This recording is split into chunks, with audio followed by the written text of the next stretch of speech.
This conference will now be recorded. This conference will now be recorded. This conference will now be recorded. This conference will now be recorded.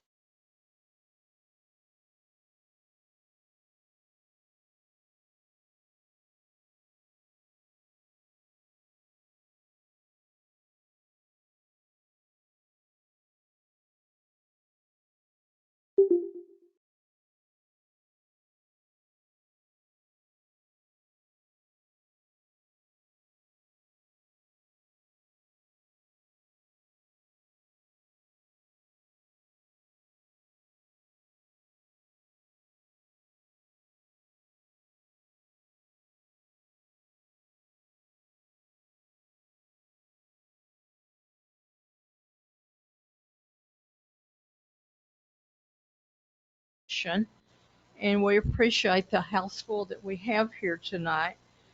Um, huh? We can. Yeah. So we have one missing person and she's on her way. So we're going to go ahead and start the meeting. It is now 7:03 still. And we're convening into the regular session. First, we'll start with our invocation, and that is Chief of us.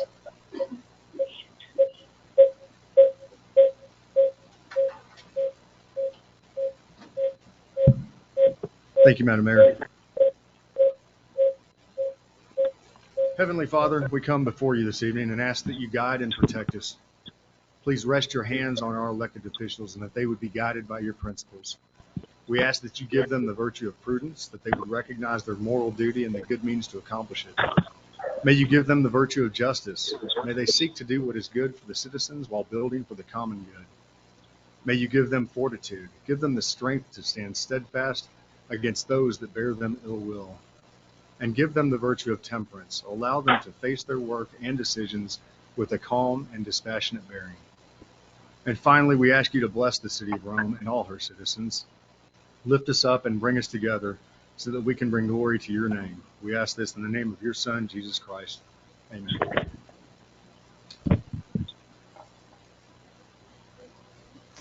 To the flag of the United States of America and to the republic for which it stands, one nation, under God, indivisible, with liberty and justice for all.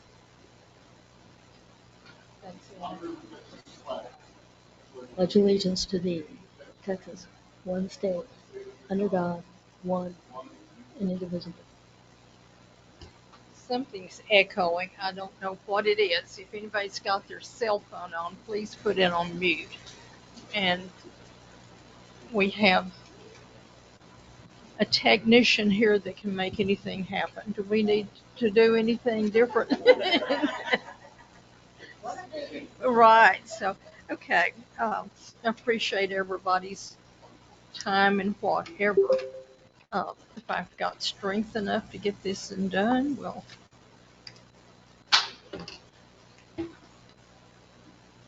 We have public presentation and input. Mayor, I think we're supposed to, if there's any action from the executive session. Are we going to do that once we start the meeting or before public announcement? Makes me no difference. Okay, I think normally we do it right away, but it's okay either way. Josh, you want to go ahead and make your presentation relative to the executive session? I make a motion that we authorize our city administrator to move forward with the city secretary transition plan as discussed in executive session. The transition plan. That's part of the transition plan. Sorry.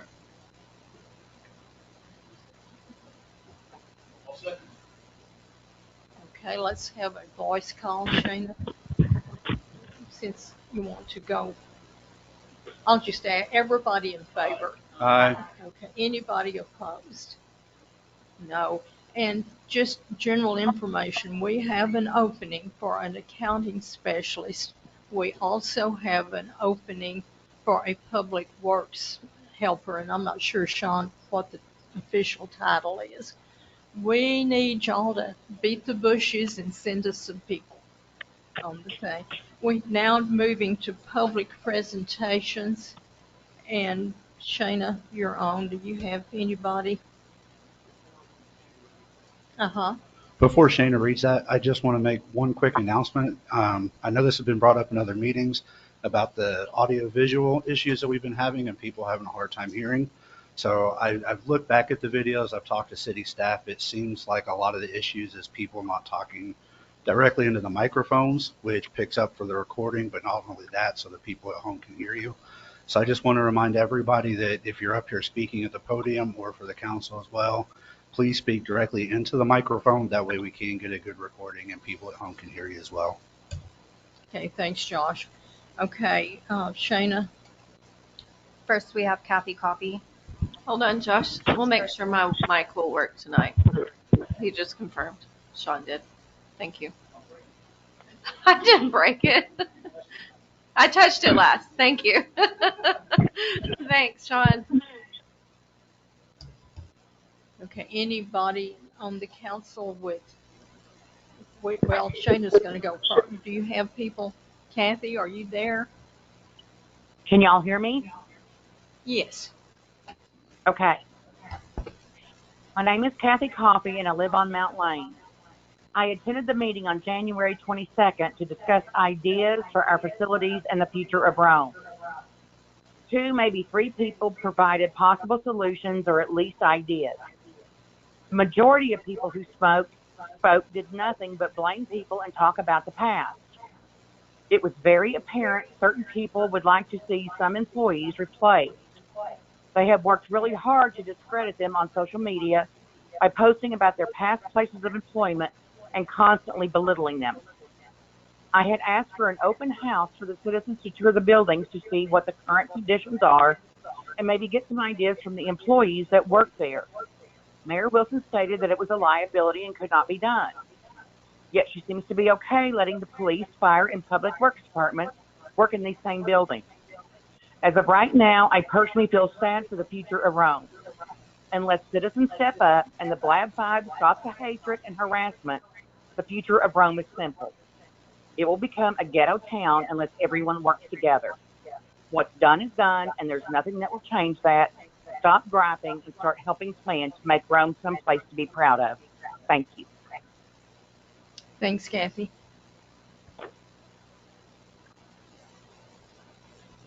Next, we have Michelle Pittman DeCritico. Please state your name and address. Name is Michelle DeCritico. I live on Cheyenne Trail North. These words are my personal opinion and not representative of any organization or group that I am associated with. I am deeply disappointed in things that I've observed happen in this city. As elected representatives of the city of Rome, you are expected and obligated to treat everyone the same and to apply the rules equally to everyone. Sadly, this is not what I have observed. As a former elected official for this city, I understand firsthand the challenges you face. However, I also understand the huge liability for the city that can be created when you do not treat everyone the same. Whether it's in dealing with permits, carports, open records requests, employment issues, and public meetings, everyone should be treated with the same set of rules.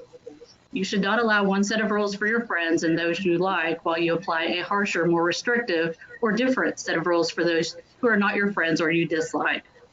For instance, take the January 22nd special council meeting. I phoned in to listen to the meeting. At several points in the meeting, I had trouble hearing the speakers due to background noise from members of the audience being allowed to talk and converse loudly. It was even mentioned by more than one speaker who was interrupted during the time they had the floor. One citizen in the audience even left after expressing frustration at the continued disturbances from audience members when speakers were on the floor.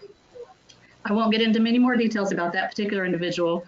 However, I will say that I did hear the individual use the F word and ultimately leave the building.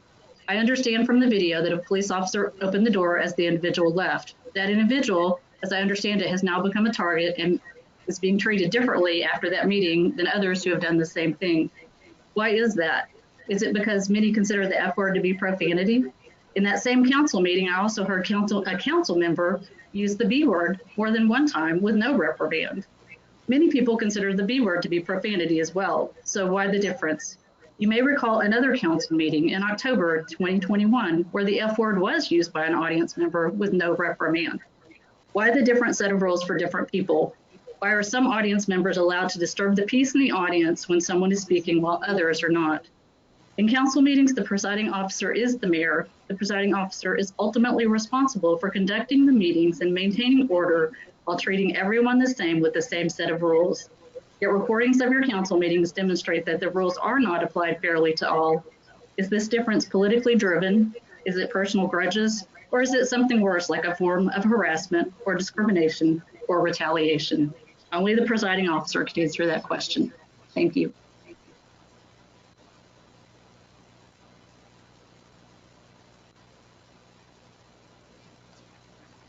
Next, we have a statement written by Lisa Ann Wilson. My name is Lisa Ann Wilson, a longtime resident of town of Rhome. Relative to the January 22nd, 2022 meeting regarding future of Rhome and facilities, it was held in an open forum. This meeting was created by the mayor with legal guidance as an open forum to welcome citizens' input and ideas as to what to do, because the past 2 years, 2 bonds have failed, yet she still sees the need to move forward and develop a plan of action to address facility needs, and the citizens needs to be a part of this process. The mayor, a longtime resident of Rhome, my mother, has always wanted the best for her hometown. Despite others saying otherwise, this meeting was productive and successful. Several innovative and positive suggestions were brought forth by the residents. Virtually and in-person, citizens voiced their opinions and were given adequate time to speak their piece, as well as she allowed each and every council person to also have their time in the barrel to offer their suggestions. At least 2 council members called it a good meeting. It was some individuals called it shameful and just a gripe session that did not follow the agenda. This is not true. Everything discussed pertained to the future of Rhome one way or another. Overspending, council did not look out for citizens, etc., or simply wanting the best for Rhome. 2 of the individuals called this meeting shameful and said the mayor gave preferential treatment to her friends. This is not the case. She let everyone have their time at the mic, including 2 individuals who always disrespect her. These same individuals also have the audacity to run for office. She, like you on the council, have no authority to control what citizens say.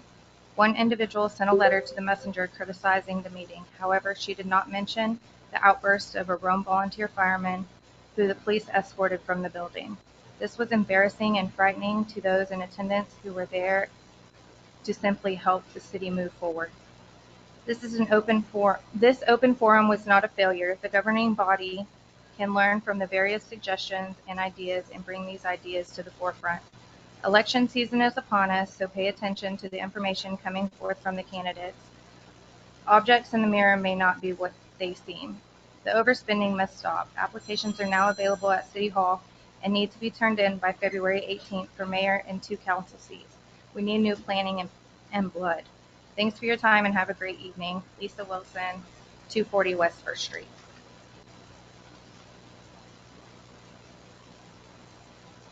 Next we have Joe Hernandez.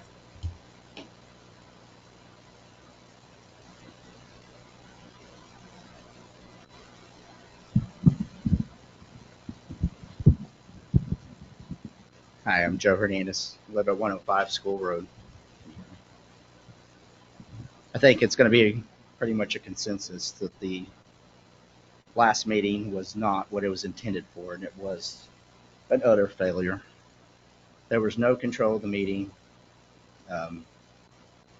It got to the point where, we even had several outbursts. Several times the speakers had to stop because of disruptions throughout the presentations. Mayor, we had a conversation at the park probably about 2 years ago, and it was about you being the leader of this city council, you being a positive leader, and you have failed at that job. I'm sorry Okay. you feel that way, Okay, Joe. can I finish, please? Sure. All right. The reason why I said that is because you had the chance to bring this town together. There's a lot of things that have been spread throughout social media, a lot of rumors, a lot of lies, where you could have set the record straight. We like to refer to Boyd a lot on how Boyd is doing things. From what I understand, Boyd City Mayor, he takes up for his city council when somebody's putting out lies and he dispels rumors. You are the leader of this council. You're the leader of this city. We could have taken this city to the next level, but here we are about 2 years later, and we're still discussing life safety issues that the fire, police, public works are still living with it daily as they go into their facilities. The meeting the other day about Rhome facilities and future, none of that was discussed. All it was an ambush on the city staff. It was an ambush on Cynthia, it was an ambush on Sean, ambush on Sam and Mr. McKay. So I ask you, and I beg you, as the leader of this city council, please step up. Step up for your council members. Step up for the city. You might not agree with them, but you're the leader of them. This city is a reflection of you. Okay? Thank you. Thanks, Joe.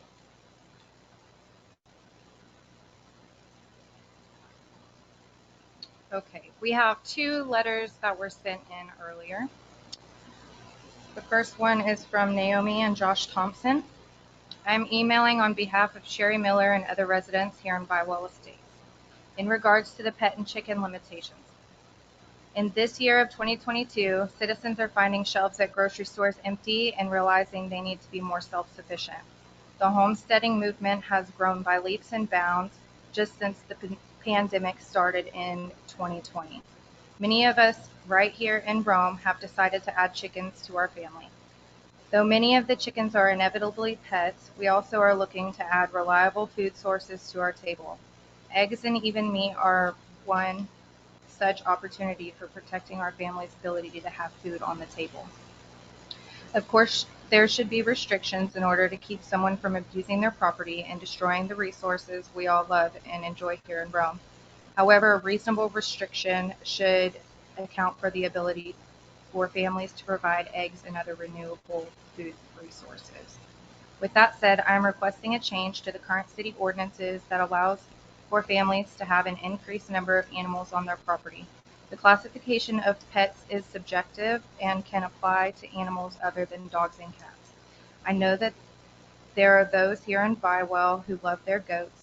We currently don't have any, but I know that we would love to have goats in the future, which we see as an opportunity to add goat milk and cheese for our self-sufficiency.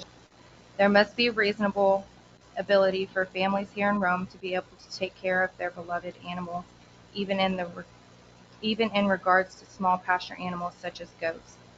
Regarding chickens, the city of Fort Worth allows a much greater number of chickens to be maintained on a property.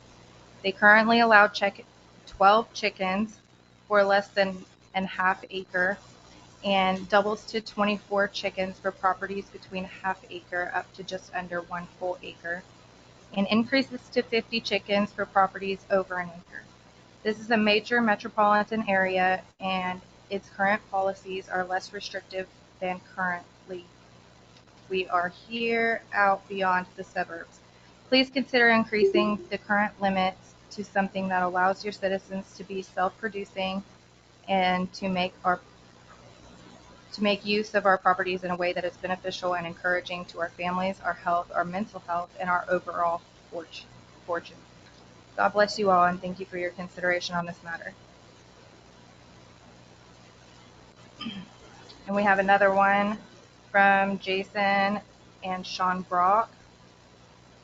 To whom it may concern, I would like an amendment or waiver for our pets out here in Bywell Estates. Several of us have goats as pets and not just livestock. We would also like to be able to have 10 chickens, 5 dogs, and 5 cats. There will be no selling or breeding, and all of the animals will be all fenced in. These are our pets and part of our family. We love them all and cannot imagine having to give any of them up due to city ordinances that really don't make sense for us in our neighborhood. We have ample land out here and unincorporated land all around us with wildlife. Our homes are very spaced apart, and we are not an HOA, so please take my request into consideration. Thank you for your time.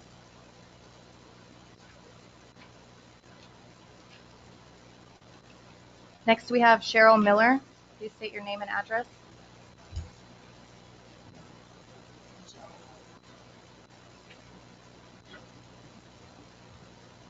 Cheryl Miller. I live at 1301 Speedway Drive in Baldwin Estates. I've never done this before. I'm new here. I just recently moved here, bought my property. I came with a few dogs, chickens, and goats, and a couple of cats. I was told by my realtor that it was fine to bring the goats because she spoke with the previous realtor and the people that I bought the property from. And so with that being said, I bought the house, moved in, brought my babies, my pets. They're all rescued. They all have ailments, 3 legs, a bladder that I have to put my finger in every day to keep him alive. 13-year-old goats. I would love if y'all were sympathetic toward our pets in Bywell Estates and granted us a waiver, an amendment, so we can enjoy our small pets. They're not cows, they're not horses, they're not pigs. They're quiet, they don't smell, and they graze. We have ample land out there, over an acre. Some of us have 2 acres. Everything around us is unincorporated. My chickens bring me eggs. I'm almost 64. I live by myself. And I enjoy my family. And that's all I have. And I hope that you would consider that. Thank you. Thanks, Cheryl. Next, we have Valerie Smith.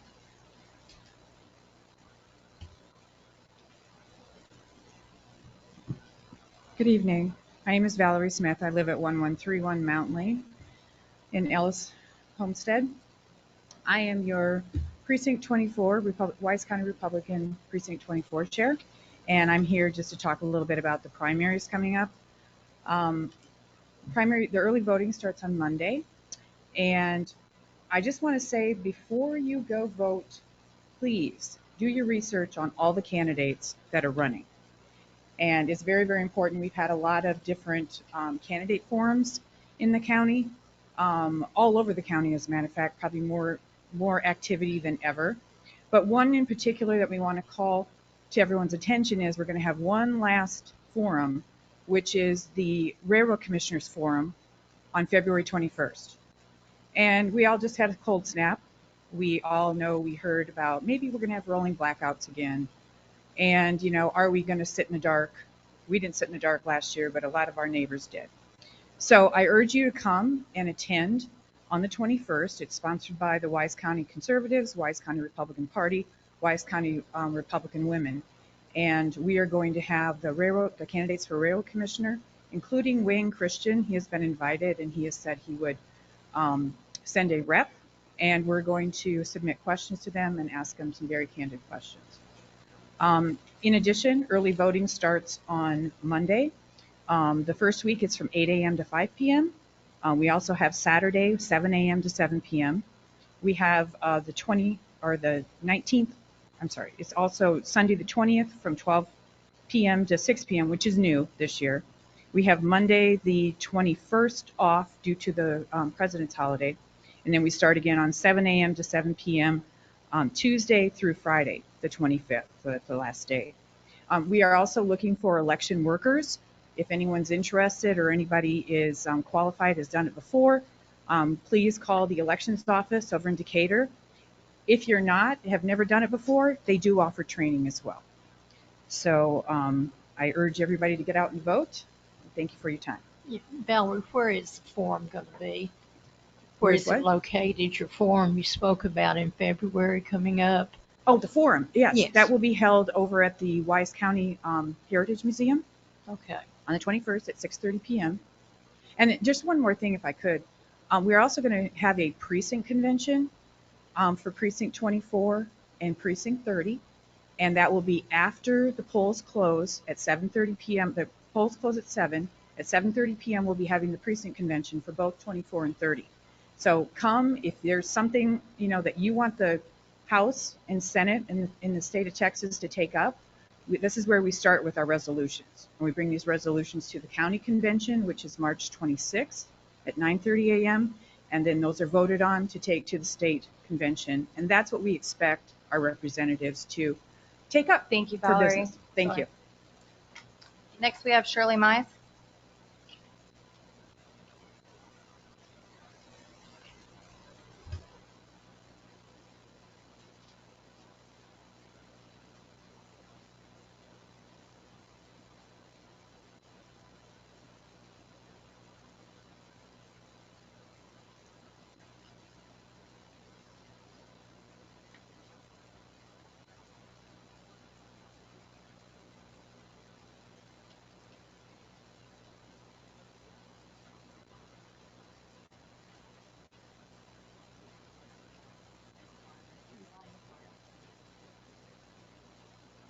Hello, my name is Shirley Mize, and I live at 170 Russell, and I'm a resident of Rhome, Texas. The reason I want to speak today is I have been asked, this council for several years now, to maintain or fix the alleyway that is being used for a roadway between Logan and Russell Street.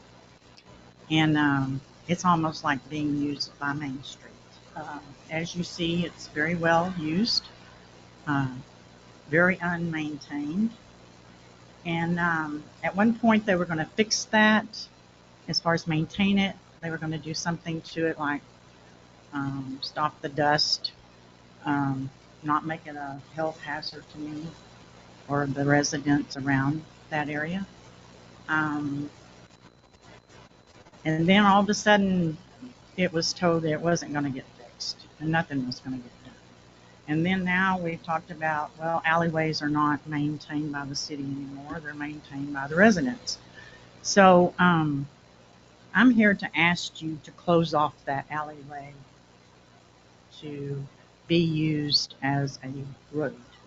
I understand there's 2 homes that use that alleyway to get into their backyards, but I would like to see it no longer used as a alleyway for vehicles to drive down, since we can't maintain it unless we can come to an alternative for that. I think that it's important that we do the right thing throughout the city. And this road is used, this alleyway is used like a road. It is, I mean, even our city employees use that. And you bounce around down there. I see you go down and the trucks are doing this. So I feel like we need to do something for that road. And even though it's an alleyway, it's being used as a road. So our police officers use it, our fire department uses it, and they need to be able to use that road to be able to protect our safety of getting to the apartment complex. I mean, if you close it off, that could be, I think, a loss for us to keep safety open. Because the fire department needs to use, to me, these alleyways. I have seen them use the alleyway with an ambulance service. They use my alleyway behind me to pick somebody up and take them. So I appreciate your response on that. Thank you, Ms. Mize. Next, we have Pamela Schneider.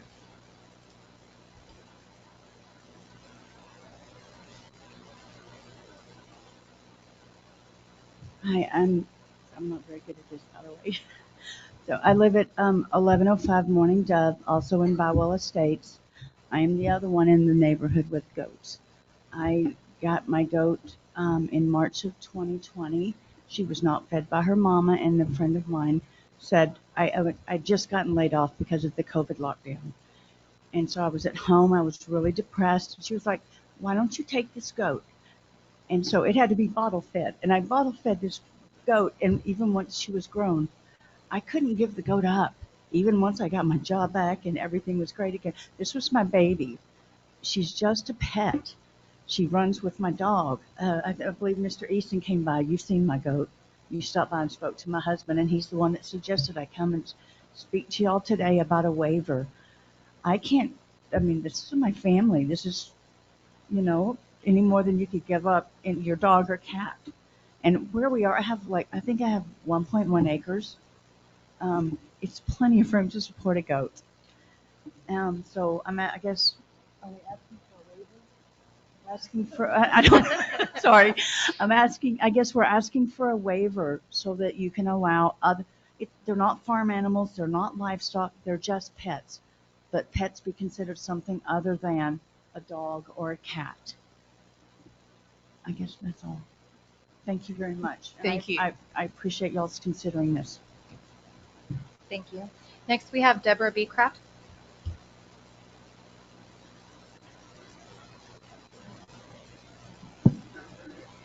I'm Deborah B. Kraft. I live at 360 West 2nd. Over the past 6 years, the citizens of Rome have been shortchanged by those in office, elected and hired. I'm referring to those who have been in the position to negotiate with developers and businesses coming to our city and area. The current admin and the prior mayor, to be exact. We went into debt by $2.7 million to put in a sewer plant for Prairie Point instead of giving them the PID they paid for. We gave the majority of our water to Rolling V at a wholesale rate. There are now telephone poles in Bywell against the ordinance and against what the developer said he would do when he first made his presentation, going against our ordinance, building codes that require all utilities to be underground. This has all been negotiated out of City Hall prior to our current mayor. There have been businesses that wanted to come and were turned down by the past mayor and individual council without it ever coming to the council floor. Boyd receives $400 per house for their parks from developers. New Fairview just received $16.5 million for their emergency services from Chute Branch developer. What does Rome get from developers? The bill. No green space and unsightly telephone poles. You had a chance since November of 2020 to have an experienced person at least sit in on these meetings with developers, and you've not taken advantage of this. As a matter of fact, you fought against it. I'm speaking of the experience our current mayor has since she retired from the government doing federal contracts. Maybe if you would have put your hate aside, you would have heard this and utilized the resources we had available with our mayor's knowledge. You never listen to people, at least those that don't agree with your personal agenda for this town. In regards to our January meeting, one of the council asked why none of the citizens have ever called to talk to them. The citizens have been talking ever since every one of you have been on council. When are you going to start listening? We talk, we get no response. Not a we looked into it, not a we looked into it and agree or disagree, not a we looked into it and we came to a compromise. The most we've ever gotten, and only once or twice, is we're going to do this anyway and this is why. I don't even recall any one of you saying, please put this on the agenda for the next meeting. You were willing to borrow $150,000 for a park in Bywell, but refused to spend $80,000 to fix the mistake you made of letting those poles be installed. How does that make sense? How is that for the people? Most of you had an idea of what you wanted for this town when you got elected, and it hasn't mattered what the citizens have told you they wanted if it's not your plan. Thank you, Ms. Kraft. That's the only thing that mattered. Next, we have John Thomas.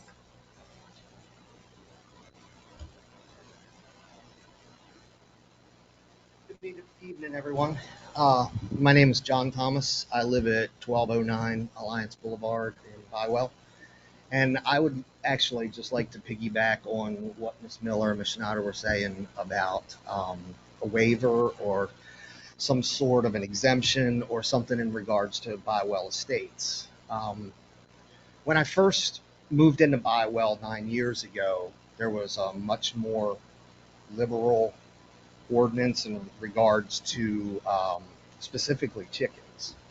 That it said that it stated that it was no more than 4 of each breed, but there was no head number on that. So a few years, let me fast forward a little bit. A few years ago, my daughters lost their mother, and I was looking for everything that I could for a therapy for them, or something to keep them busy, or to give them, some sense of stability. And they asked if they could raise chickens. They're involved in American Heritage Girls, and they're very much involved in outdoors and that sort of thing. And they asked if they could raise chickens. And I looked into it, and we went neighbor to neighbor, and we asked our neighbors first. Very important to us was to ask all of the ones that would be affected, would you be offended or affected in any way if we raised chickens?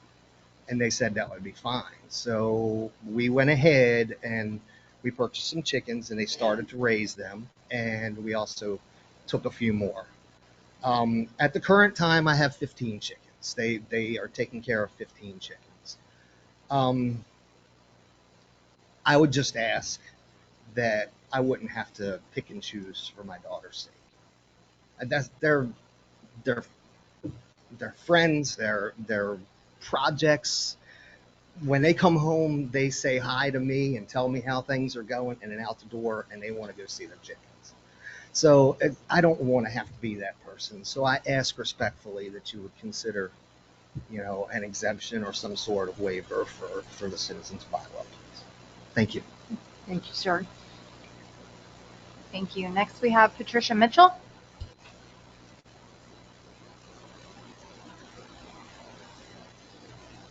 My name is Patricia Mitchell. I live at 389 South Old Mill.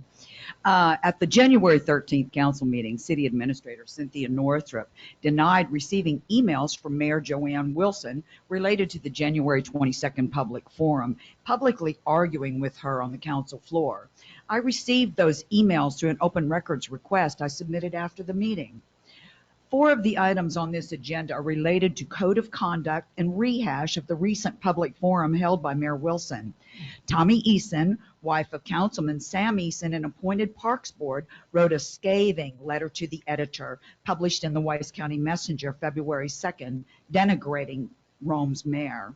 While Mrs. Wilson accused the mayor of favoritism, in fact, on the video at marker 2/24/30, Lisa Wilson, the mayor's daughter, can be heard saying, "Can you hear me?" several times. Only City Administrator Northrup and Public Works Densmore can control the feed for this $10,000 taxpayer investment in electronic equipment, so it's not clear why Wilson's daughter was not acknowledged and allowed to speak. There were tense moments when Patrick DeCredigo's angry outburst disrupted Speaker Joe Hernandez, marker 1/20/09. DeCredico was escorted out, and Mrs. Wilson asked Hernandez to continue. There was a lot of information that was brought out in that meeting, productive only to the extent of council members' willingness to learn from past mistakes and listen to new ideas. Residents of Rhome have paid a high price when council members focus their energy on settling old scores with Joanne Wilson, elected by voters November 2020, and spend council meetings at the throats of their imagined adversaries. 3 members of this council set precedents by allowing developer Greathouse to install utility poles in 2019 in violation of the ordinance for the Bywell Estates Planned Development District that stipulates underground utilities. It appears that the current issue is one of the council's own making and now comes down to selective enforcement of ordinances. Thank you. Thank you, Rachel. Next, we have Donna DeGarmo.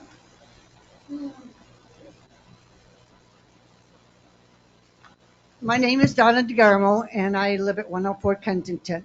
To begin with, I'd like to say I hope you people will listen to all these people from Bywell. They have a loving complaint, and then most of my comment is not going to be made to you, but to the people. Some of them have already spoken, some of them I've heard from. Somebody has got to let the past be the past. This council and this town cannot continue to go farther if we don't come together and become one. You can't do anything about what happened in 2019.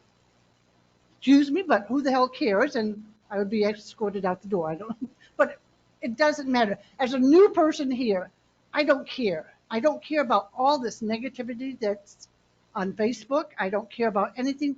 I care about today. And what I really got up here to say is, I go to Rhome United Methodist Church, and we have been discussing things. We had the Christmas carols in the park, and it brought some people together, and I think everybody had a good time.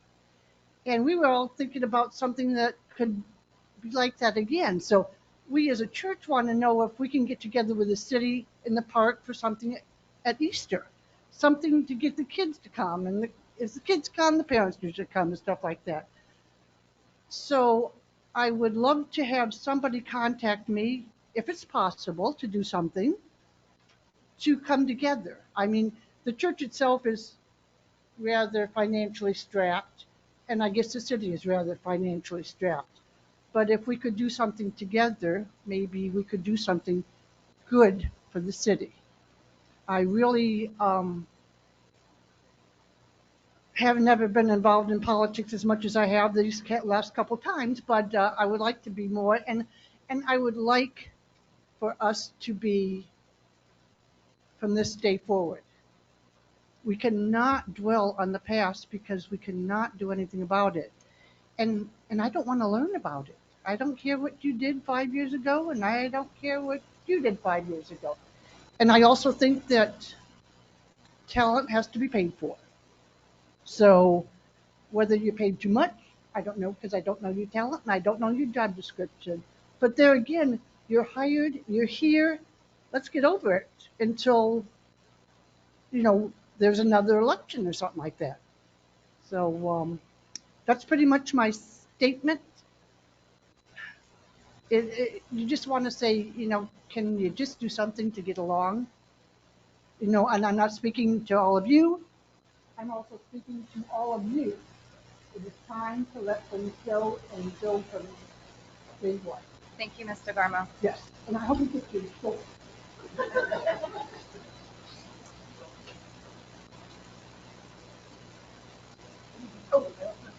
That's it on public presentations. Okay, now we will move on to council presentations.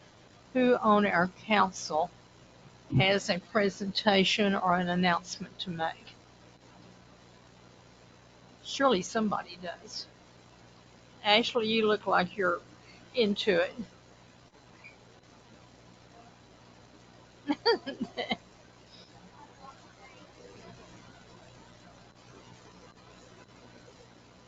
Mike may not be on. Don't want everybody to hear me. Okay. I have a lot to say during the agenda. Okay. We have a packed house. All right. Anybody else want to offer anything? Well, hey, Elaine, I'm sorry. It's my understanding that the city council has the ability to correct information. And so one of the things that I would like to correct is that the city council had legal review of the issue in Bywell to do with the electric poles that were put up. And the city council did pay attention. They spent money to get those legal reviews and did a complete history on all of that situation. And it is legal for those poles to be in. and the documentation proves that. And we had that, we spent a lot of money to get that looked at legally. So I just want you to know the city council did do their due diligence and did what they were supposed to do. And I'm sorry it turned out that way because I used to work in utility situations. But that is a misinformed statement. Thank you. Anybody else? Hey, it's me now. My announcements is February the 18th, which is next Friday, I believe. It's the last day to file for a place on the May 7 ballot. February 21st, our city offices are closed for President's Day. And February the 24th will be our next council meeting if needed. We are only try to have one meeting a month unless stuff spills over. And last month we actually accomplished that. So watch our calendar, watch our city webpage. But more than likely we will have a council meeting on February the 24th. And I want to have a special shout out to all our staff, first responders, fire and police, as well as public works. They got us through wonderfully through our snow and ice storm. Thank you guys. We truly do appreciate that. And Fitch, you kept a lot of people awake leaving the fire hall with sirens. So I know, and the rest were busy. I'm not. Oh, okay. But yeah, we do appreciate that, sir, on the thing. And I thank everybody for coming tonight. As you will notice on the agenda, a lot of time is to be spent rehashing this January 28th Citizens Forum. In my opinion, this is old news. However, I believe the forum was a success and it was held in accordance with legal representation and the guidance I had from the legal counsel. I say let's not spend a lot of time rehashing this meeting. If your time comes up and you want to remove an item you've put on here, please do so when that item is called. Anybody else for comments? Okay, we're going to move on to the consent agenda, which we have the minutes of the council regular session dated January the 13th, minutes of the city council special meeting January the 22nd, and a resolution authorizing continued participation with the Encore steering committees. Do I have a motion that we accept all these three items? I make a motion that we accept them. Second. Elaine, okay. So the motion has been made and seconded. All in favor? Aye. Anyone objection? Okay, so, and I think we need to say thanks to Shayna for getting all these put together by this meeting. That was a good effort. Hey, we may get caught up someday. You never know. Now we're going to the monthly staff reports and board minutes. Anybody want to pull off any of those for review or to talk about? Yes, ma'am. I just have a question, and I've never asked it before, and I'm sorry, I'd just like some clarification. On the open records request, when someone comes in and does a request like that, and they want certain information about a particular subject, if what they've asked for may not be current information, it's my understanding that the staff can't give them any guidance, the person that would come in and ask for information, to say, that's not the newest information that we have. They're not allowed to say anything or make any suggestions. Is that right? I think what we cannot do is, why do you want me? But I think that we could say, you're more than welcome to that information and we'll get it for you.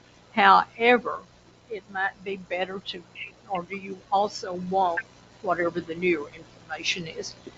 Cynthia, do you agree to that? Well, we can't, yeah, you're right. We cannot ask why. We can ask if it's not clear what they're wanting, we can ask for clarification. So.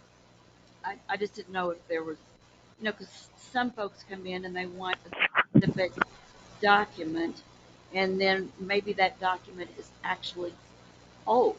Maybe that's not the current situation. And so I just wasn't sure what staff could say or how they could ask questions. I truly didn't know. Well, Carvin's on the line and he can probably respond more fully. But again, we can't ask why. We can't ask for clarification if we don't understand what they're looking for. But if they say they want something, we don't know. Well, we can't assume that. Well, maybe we can't make assumptions about what they may want. Okay. Thank you. Does anyone want to pull anything off of the staff reports? I had it written down. Sean, how is it going with only 2 employees, especially after our little storm? How are y'all managing? All right. That was it. And would it help if you had that extra person? We can't pay a premium, but y'all go beat the bushes and see if anybody would like to go to work for Sean. We don't need another person. We're just going to hire somebody because we want to pay him because we don't need him. Anybody else with anything? Okay, then we're going to move on to our regular agenda, old business. Discussion and any necessary action regarding the wastewater rates and wastewater revenue bond. The thing, God forbid, Cynthia and Sean, that's got y'all tagged. Yes, thank you, Mayor. Well, at the December 9th, 2021 council meeting, the council directed staff to look at possible options for restructuring the impact of the wastewater increases. So staff and consultants have been reviewing and analyzing that information. And while there may be a potential to lower the current rate, we would still be required to increase the rate next year at a higher level to make up the difference. Additionally, I did want to make you aware that the estimates for the water wastewater projects for which council had authorized the revenue bond are now almost a year old. So with the pandemic, related supply chain issues, market indicators predict substantially higher prices over the last year and upcoming. So that could have an impact on the project. It did a little bit actually, but Kimberly, you have information in your packet about that, so we'll be talking about that as well. We do have Chris Eckert on the line, and he is going to go over some items with the wastewater increase. Chris? Chris, you're muted.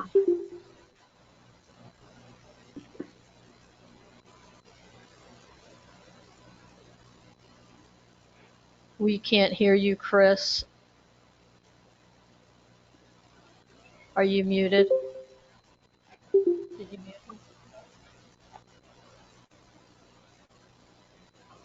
him? Sorry, yours is so tinny. Your speaker. Keep talking. We hear you a little bit, I think, there. Sounds better, doesn't it?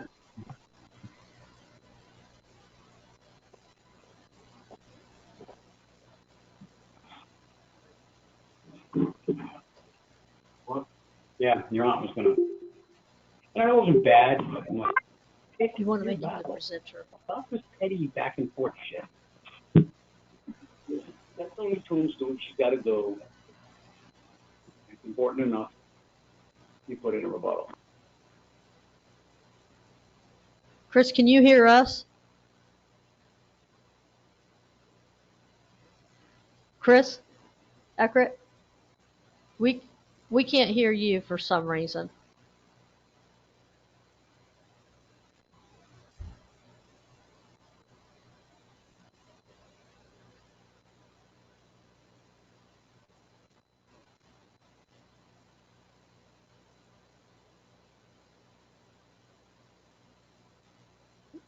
Well, if you want to call in the number and then you maybe just use your phone to speak, and then we've made you the presenter so you can share the PowerPoint.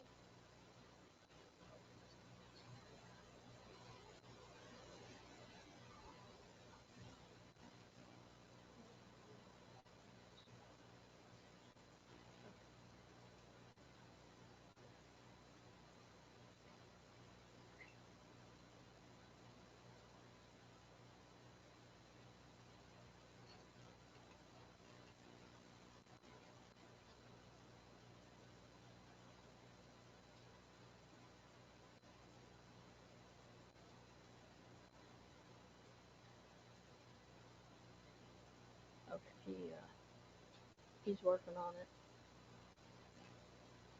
Kyle, while he's trying to get online, Chris, I don't know if you can hear me, but Kyle Weldon, are you on the line? Yes, ma'am.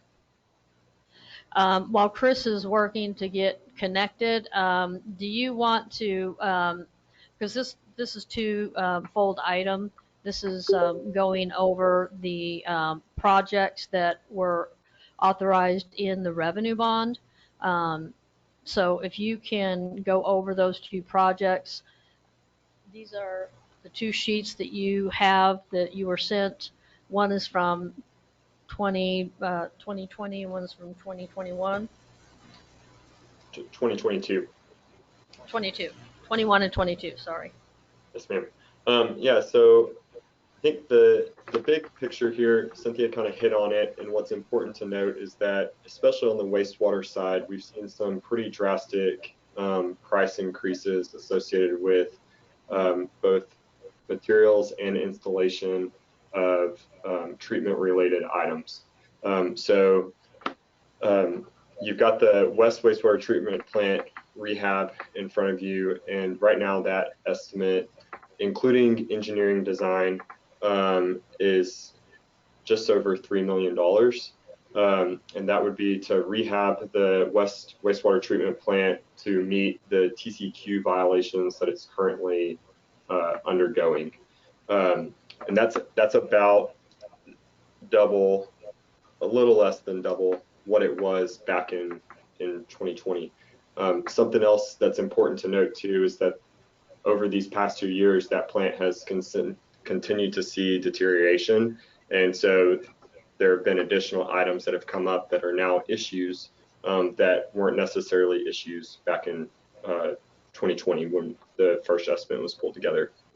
The second number you've got there is the West sewer main replacement, and those are related to inflow and infiltration issues. And so that's basically water getting into your sewer mains whenever you have a rain event.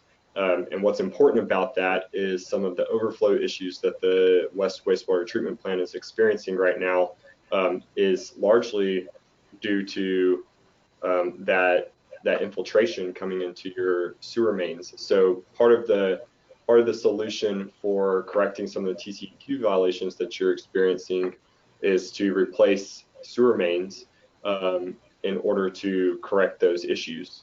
And so that'll help get you under TCQ with your overflows.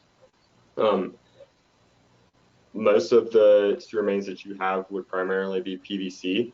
And once again, pipe materials have gone through a dramatic increase over the past year, especially PVC related to supply chain issues and supply chain and manufacturing issues. And so those are where some of those increases are coming from as well. So the big thing here is that you're seeing the heaviest increases in your wastewater, and that's related to things in that specific industry.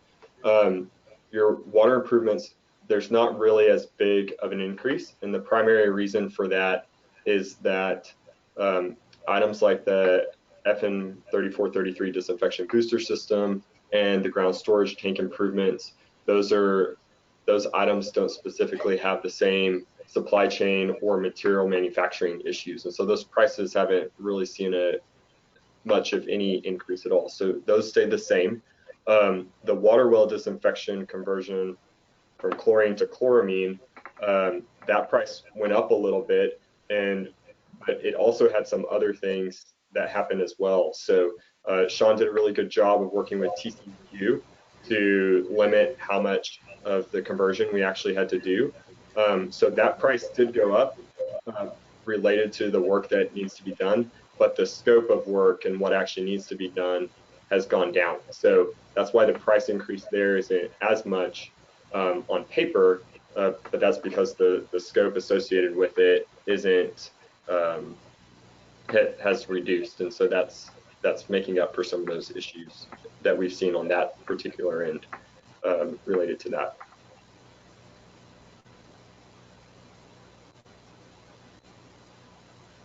Cynthia, this is Chris. I'm here now if you're ready. Okay. Yeah, if you, thank you, Kyle, for pitch hitting there. And yes, Chris, if you want to go ahead and you can share your screen, right? Yes, ma'am. Can everybody see that? Yeah. Very good. And just to be clear, I want to make sure there's no echo on your end. Is that correct? Correct. Okay, very good. Again, Chris Eckert with NewGen Strategies and Solutions.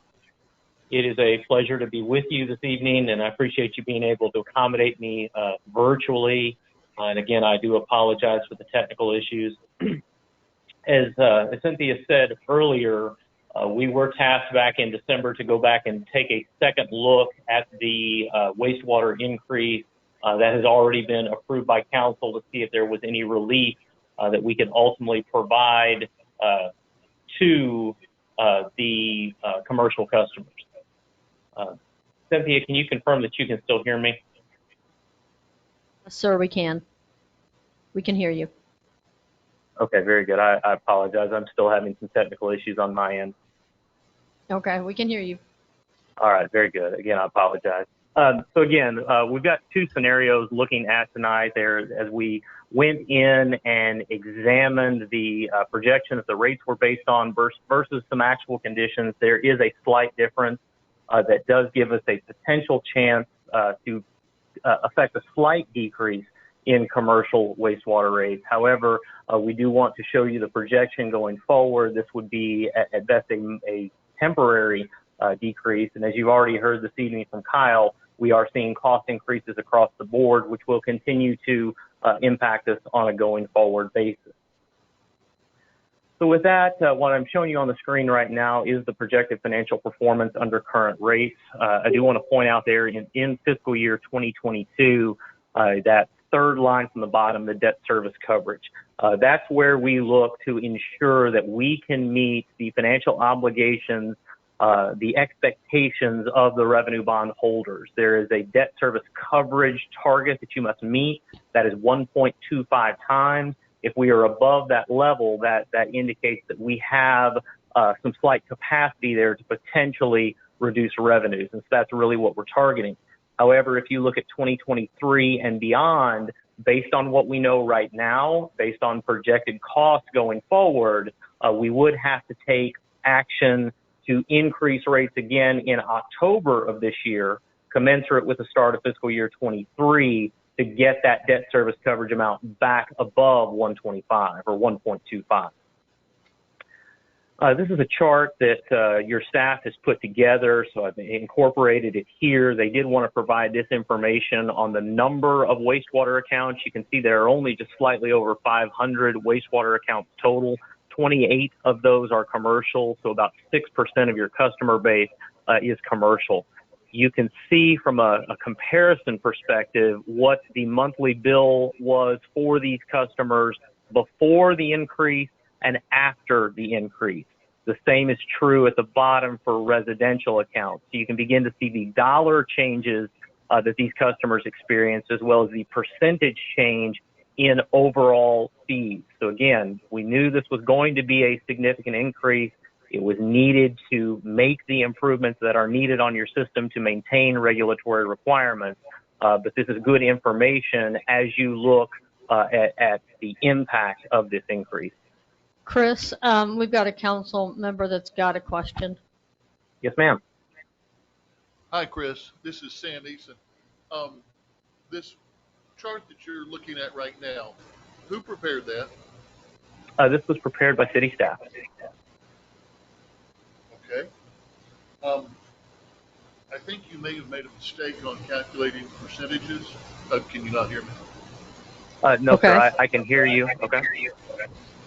Okay. I believe what you did was you took the increase value and divided that into the after increase, when you actually wanted to take the increase value and divide that into the before increase. So you're saying my increase was such and such percentage from what I was paying. Okay, that's how people are going to look at it. So I only did the first 5 on the commercial, but I did all 4 of them on the residential. So instead of it being 62, 60, 61, and 62%, it actually comes out to 163%, 153, 255%, and 163. Okay, yes, I see what you're saying. Yeah. Okay. The commercial also increased. I mean, the numbers are, when you look at the percentage increase, it is shocking. Now, we knew it was going to be shocking, okay, because it had just been so long, and we do need the revenue.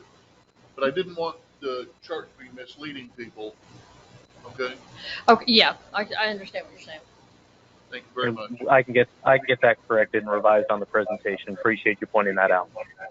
Thank you.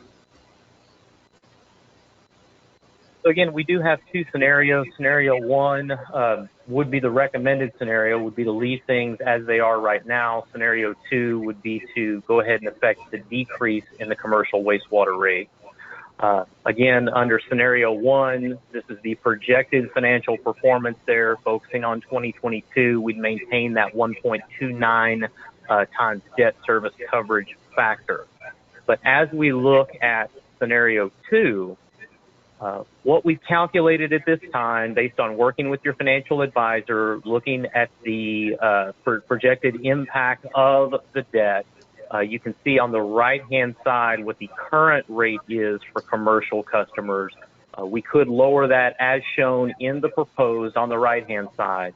For a 5,000-gallon customer, this would lower the monthly bill by approximately $10.21. For somebody using 15,000 gallons of sewage flow, the monthly decrease would be closer to $20 a month. But again, this would be a temporary increase based on what we know right now. We would have to adjust these rates again in October. And that's the next chart that you see here. Based on projections, based on what we know right now, we are anticipating a rate adjustment there in 2023. Going back up. What is driving that is the debt payment goes up. We're anticipating that O&M will go up. There are other operations and maintenance needs on the system. I would strongly recommend that the council look at this again, associated with budget, and see, is that 2023 number still solid? Is there, could we potentially bring that down, or will it need to go up? Right now, with our economic conditions, there's just too many unknowns to really say that is going to be the number in 2023. So I want to be very clear, that is not a council-adopted number. That is a projected number. That number will likely change before you go into next fiscal year. So with that, the projected financial performance under scenario 2, again, focusing on fiscal year 2022, you see we've brought that debt service coverage down to 1.25. So again, that is what we're targeting, making sure that we can meet our requirements with our bond holders. So with that, happy to answer any questions or comments the council may have.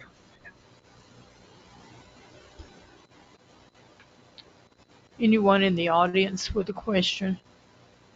We normally don't do that, but we've got the gentleman on the phone.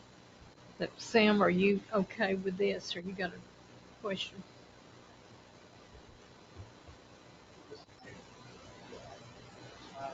Oh, behind the podium? Yes, ma'am. We need you to come to the mic, please. Well, you got to speak into the mic for them to hear you. That would be a good idea. The question I have is, when you talk about rate increases, is it a rate increase or is it a formula increase that you're speculating to this city? So as you see on the slide that is shown on the screen right now, we are increasing the rate schedule for the city, and that's what you see presented here. The rate, as it was before this increase, is a two-part rate. There's a minimum charge that is charged every month regardless of use. Then there is a volumetric rate component that is charged based on use. So there's two components to the rate. Both of those components ultimately are added up to determine the bill. I'll be very clear. We did not change the city's rate design. We did not change the method of charging. The city has done this going all the way back to, I want to say it was the 90s that the last rate change. So again, when we say rate change, we are changing the rate schedule as shown here. So for clarification, I believe I put at your place the water and sewer rates for Rome, Texas before. And you have the ordinance in your packet that show after. So it has always been based on this rate structure. So it's looked at the size of the pipes, and it's looked at the volume. And commercial and residential have always been different as well. So that's what he's saying. So if you have, both of them at your place. I think it's important that we did not change the structure of the rate design. Had we gone in and changed the structure of the rate design, that would have in some cases magnified the impact depending upon the rate design change. So it was important to be as consistent as possible with this change. That's why we continued with the city's past practice, the city's past rate design. I have a question, if it's okay. What about the cap? I mean, the residential side was capped at so many gallons for like $50. So the residential side, yes, is capped. There is a cap on that. There was not a cap on the commercial side, and we did not propose a cap on the commercial inside rate. So we are being consistent with the city's past practice. Would that be something that might be possible to help the businesses? So to the extent, and still keep us where we need to be?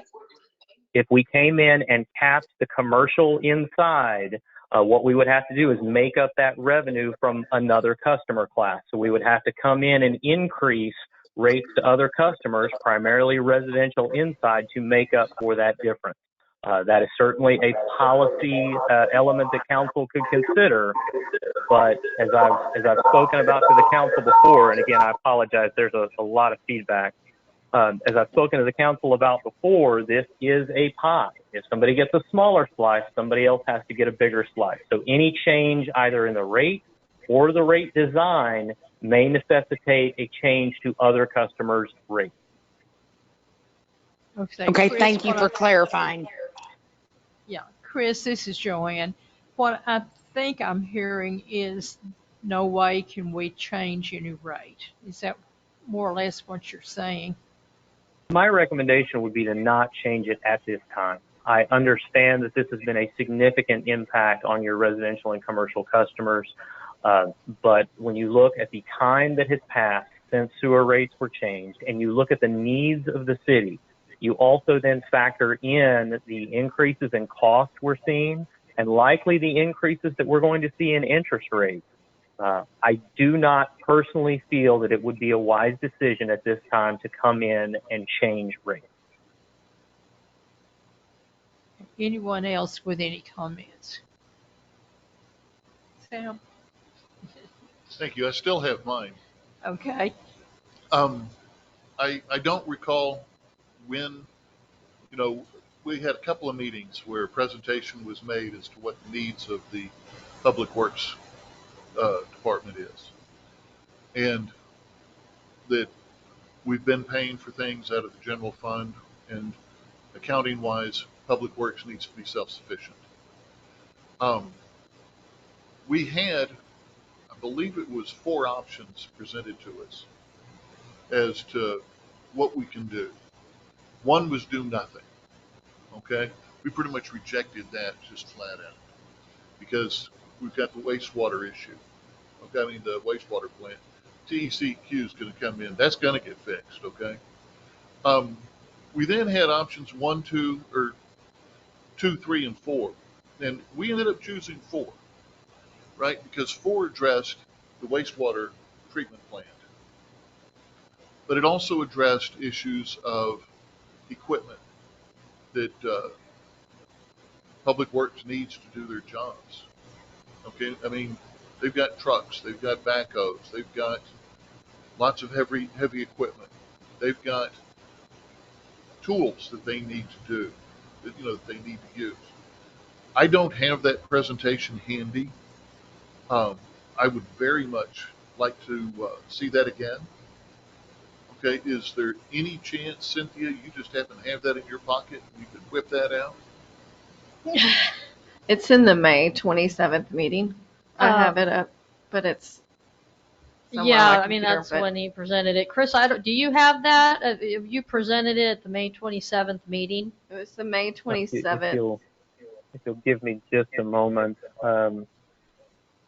my technical issues have made it a little, they've got things a little off. So hang on for just a second. Let me see what I can pull up. If I could ask, Councilmember Easton, or is there something specific you're driving to or wanting to look at here to help maybe narrow this down?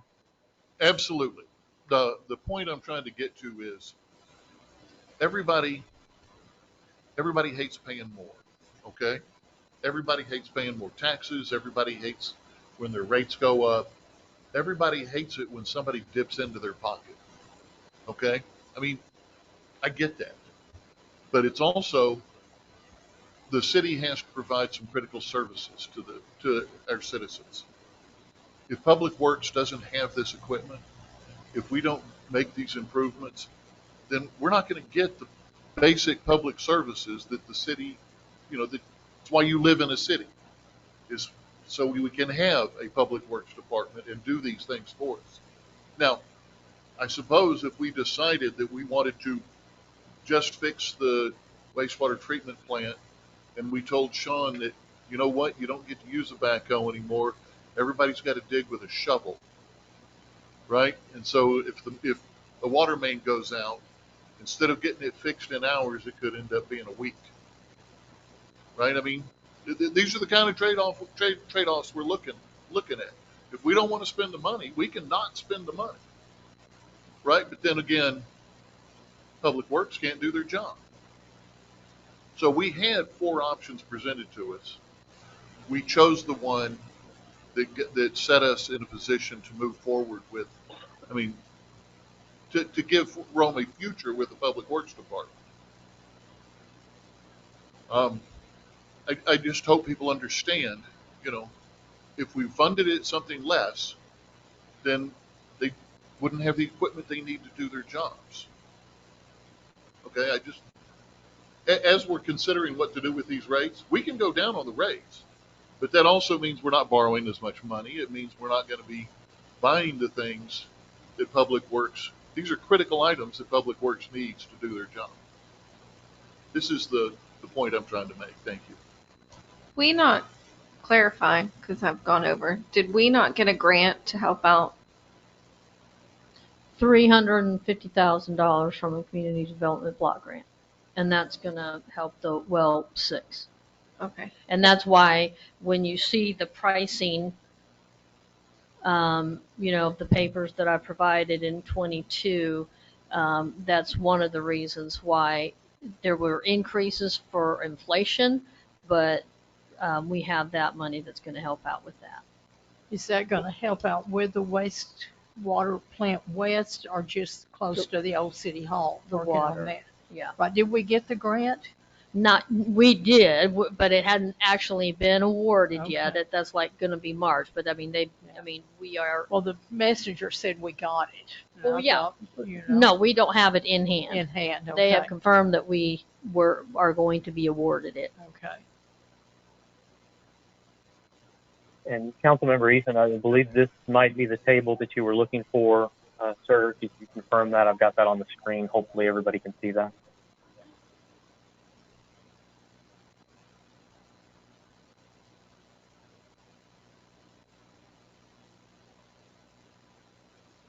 That's part of it, but it doesn't give the details I was looking for. Okay. No, I mean, there's a number of, yeah. Okay. Yeah, there's a number of slides in this presentation where we were talking about the equipment needs, the personnel needs. So again, without going back through this entire presentation, I believe this is publicly available, and it does outline all of the needs, and it outlines those scenarios where we were looking at both capital and the new program O&M needs, which include personnel, equipment, other maintenance activities.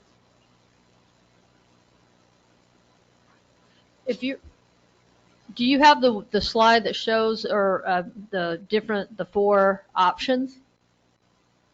Is that what you're looking for? No. So this has the customer impact for the four options. This is from the budget presentation. So again, I apologize. I'm having trouble locating some things this evening. The equipment was like $244,000. Yeah. Yes. So the equipment there listed 244 in 2022, and you can see the other needs in the other out years as listed. Yeah, so the equipment was 241, but currently when I just got the new prices, it's up to 261 now. And so, I mean, and then the truck they were supposed to receive, if we ordered today, we would not receive until 2023. That's how backed up it is. If I don't order my tractor in the next couple of months, it might be 2024 because, again, where these vehicles come from and who, they come from overseas. John Deere and Cat normally don't make all their parts here. So, again, the more we put things off, the more the prices increase. It's already increased within 1 year over almost $40,000 for the equipment alone. Sewer line, the original budget for the sewer line was $500,000. Now it's up to $1 million. So you just see the increase is required. Yeah. I ran the construction cost index year over year just yesterday, and according to Engineering News Record, it's up 14% year over year in construction cost pricing. So more, again, prices increasing, and further that we hold it off, the supply chain is restricting projects. We're seeing that in our project previously. We saw that in our street signs that we just recently put up. It took, a month to 2 months to get parts in just for street signs. They're finally up, but again, prices increased. It costs almost $2,000-$3,000 to even get those street signs in. Thank you very much, Chris. Sean, I appreciate it. I'm hoping everybody is getting a better grasp of what it is we're paying for. And I think I think what I'm hearing, Chris, Sam, and Sean, is hurry. Basically, the quicker we can put stuff into place, maybe we can outrun inflation a little bit. Well, and my big caution to you would be the sooner you can move on financing, I believe the better. The financing scenario that we're basing on right now contains a 1.3% interest rate at 30 years. I'm not sure how much longer that's going to hold. Well, and it's that financing plan is based on the rates. Right. That's correct. And then just let you know that even when we get financing right away, it takes almost 6 months to engineer a project. Then you bid it out. So now you're also looking at 6 months to a year before a project gets bid out, and the prices can increase then. And so even though these prices here, we may have to add more to the pot just to take care of the inflation that's going to come, because you're not going to drop a project without, especially a wastewater plant, without TCEQ reviewing it. And you're not going to hurry them up in a review anytime soon. So again, everything that we do is not going to be done within 2 to 3 months. So when we secure financing, we still got to design, bid the project, then at least, you know how it is. It takes time to write contracts and all that stuff and make plans. And so longer we take, more increases. Right. So, Kyle, if you're on, what are we looking at time-wise for the plant? Say you started it next month. If we were to I mean, a start, guess. yeah, if we were to start design of the plant next month, then we could probably have design done in 6 to 8 months. It would have to be permitted through TCQ, and they have, I believe, up to 100 days to review plans. And so we'd have to get any comments back from them. So at the earliest, you're probably looking at awarding early next year. So that would be advertising and awarding early next year, 2023. Can we start that soon, Cynthia, or do we have to wait for money? That's what Chris was saying. The sewer rate is inclusive of that. So no, we can start now, but I mean, we haven't done anything because we've been, reanalyzing the sewer rate. So that's what we need to make sure that you guys are good to go, and then we'll get the financing together, and then we'll get the contract for the design together. It's my understanding we've already approved all that. Am I correct? You guys have approved a revenue bond, Right. yes. But that revenue bond, again, is dependent on these sewer rate increases. And since that has been in question, we can't move forward at this time. And so we have not approved the new rates, but we're charging them? I'm confused. Oh, no, you have approved the rates, but you Right. guys have been questioning them and bringing them back. So to go forward and try to start spending this money when you guys might roll back that rate, then we would be in a world of hurt. Yeah. So what do you need from the council to go forward? If I may, I believe what she needs is for us to say we're not reviewing the rates anymore. I think you're Okay? right. Because she could have pulled the trigger on this a couple of months ago. Okay? But the thing is, we were trying to make sure that everyone understood.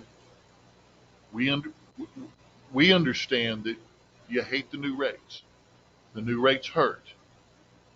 But the thing is, what she needs is for this council to say, this is what the rates are going to be, and we're not reviewing them anymore. Okay, do we want a motion to that effect? Yes, I'm sorry, Ashley. It's mostly our businesses that are hurting, that have reached out. Now, it's their meter that they can change to reduce the cost, correct? So some of them that have larger meters, can they change that? Sean, please help me.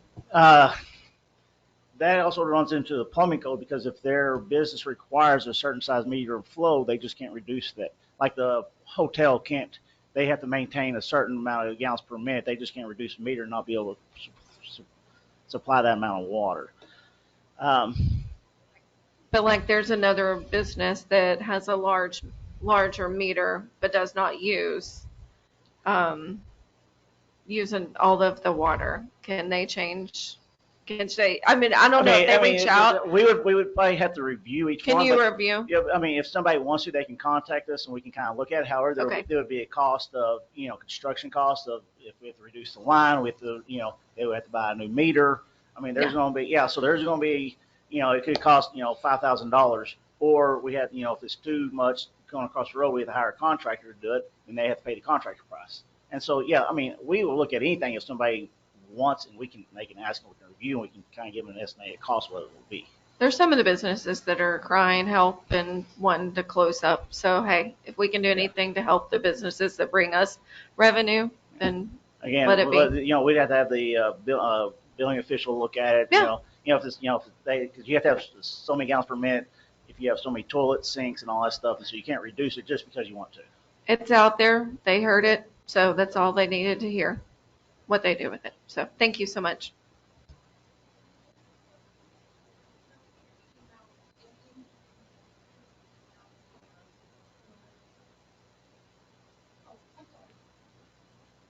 we're gonna get Donna trained yet, you know.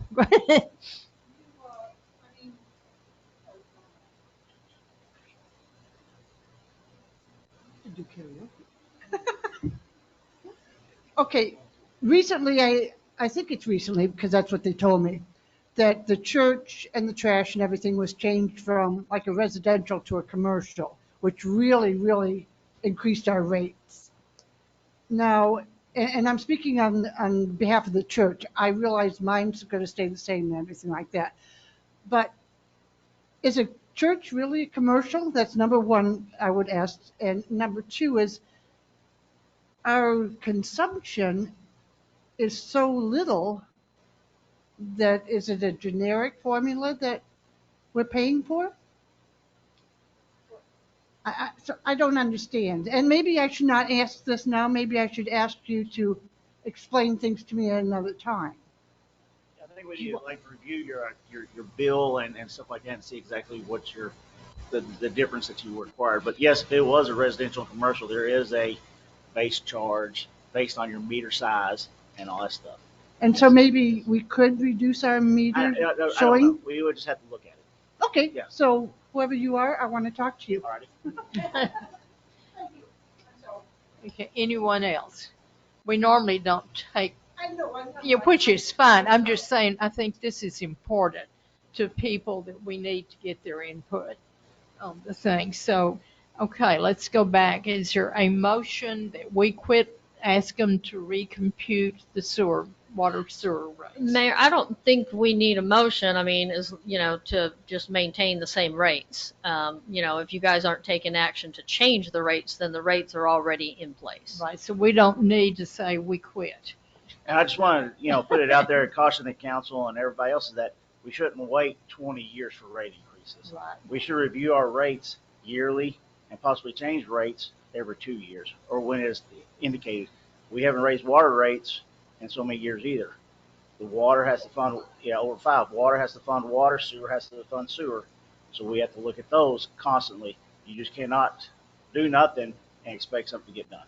Right, Well- and by the same token, you can't make a profit off that. So it's a guessing game to get it exact. Well, Chris, can you just speak to that, because you did talk about that when you did your rate analysis. You did talk about the future increases that we will need to do. We're not, when council authorized the sewer rate increase last May, and it was effective September 1st. You talked about in a year you're probably going to come back and look at the water rates as well. Yes, to Sean's point, I would highly recommend, just because there is so much going on, there are so many variables in play here. I'd recommend you that you look at rates commensurate with budget every year and you adjust pricing as necessary, because our work beyond 2022 is all based on assumptions. We try and make those assumptions as reasonable as possible. But anybody that has looked at economic conditions recently know that long-term economic conditions are changing. So things are different right now. So again, I would emphasize that you look at this. To the mayor's point, you are a not-for-profit entity. However, I will remind you, and we've had this discussion before, we do have to make sure that we maintain sufficient cash flow, sufficient monies in the bank in terms of working capital. In order to sustain operations. So if you are looking at the financials of the utility, you may see a fund balance there. That does not mean that we're making a profit. It does mean we are sustaining operations and ensuring that we operate it like a business and do what is needed to maintain the viability of our business.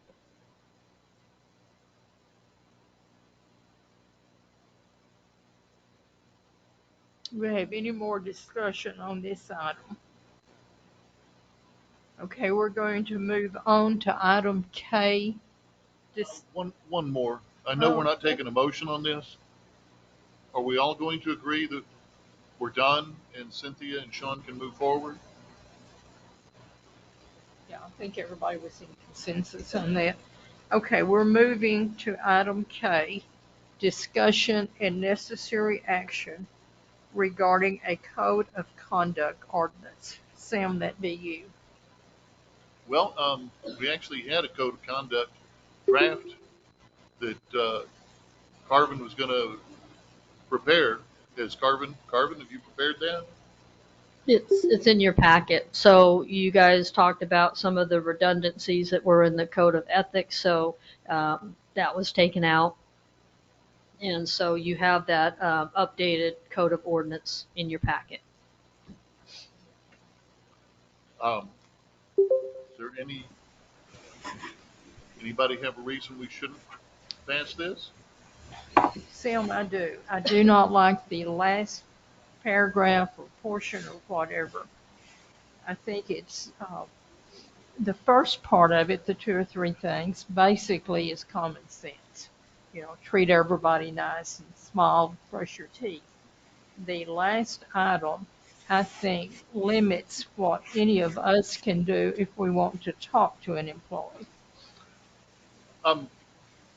And I don't mean talk to them and say, make sure and go scrub whatever. The way it's written, you can't even really go say Merry Christmas. I don't read it that way. Yeah. I have spoken with our 2 department chiefs over here. I've spoken with Sean. I've been in City Hall and I've spoken with the ladies there. I think the issue is we need to make certain that we don't direct them into doing things. Okay? Because and I don't think any of us... we as a council provide that direction from council meetings. Right, but individually, to me, the way it reads, and you and I are reading it differently, if one of Sean's employees showed up and I said, well, X, you did a good job on something, I have violated that ordinance, plus the ordinance, just like Michelle Type spoke to the social media ordinance, it has no teeth anyhow. So why are we spending money to make the ordinance? I'm not finding that paragraph right now, because when you say it's in the packet, Cynthia, I'm afraid the whole thing may not be in the packet. It's in there somewhere, Sam, but I'm like you, probably couldn't go right. Joanne, are you talking about D? It's item L. Under agenda item L? K, sorry, K. Right, as far as the agenda, yes, item K. I'm looking at it. How far back did you have to go? What page are you on? Well, I'm looking at agenda item K. It's paragraph, Michelle's pulled it up, it's paragraph D. Paragraph D, okay, it was I earlier. Today it's D. Okay. I was looking for the I. May interfere with the city administrator's administrative duties of appointment to and removal of persons from employment with the city, except for the purposes of inquiry. The mayor and council members shall deal with the city departments and city employees for which the city administrator is responsible solely through the city administrator, and neither shall give orders to any of the subordinates of the city administrator, either publicly or privately. I don't see how that restricts you from saying job well done. Well, but why are we spending, like it cost us $2,000 on the social media. This, let's just say if it tracks the same way, is that ordinance worth $2,000? Well, I know that, let's see, let me bring my and email up. 2,000 may not be the right amount. I'm just picking it out of the sky. I understand. Yeah. Oh, come on, email come up. But it's like, for example, the Red Cage building, right? Asking city staff to spend any hours doing research on what we can do with that is beyond what the city council has asked staff to do. Staff should not be doing any of that research on your behalf because it was not the council that directed city staff to do that.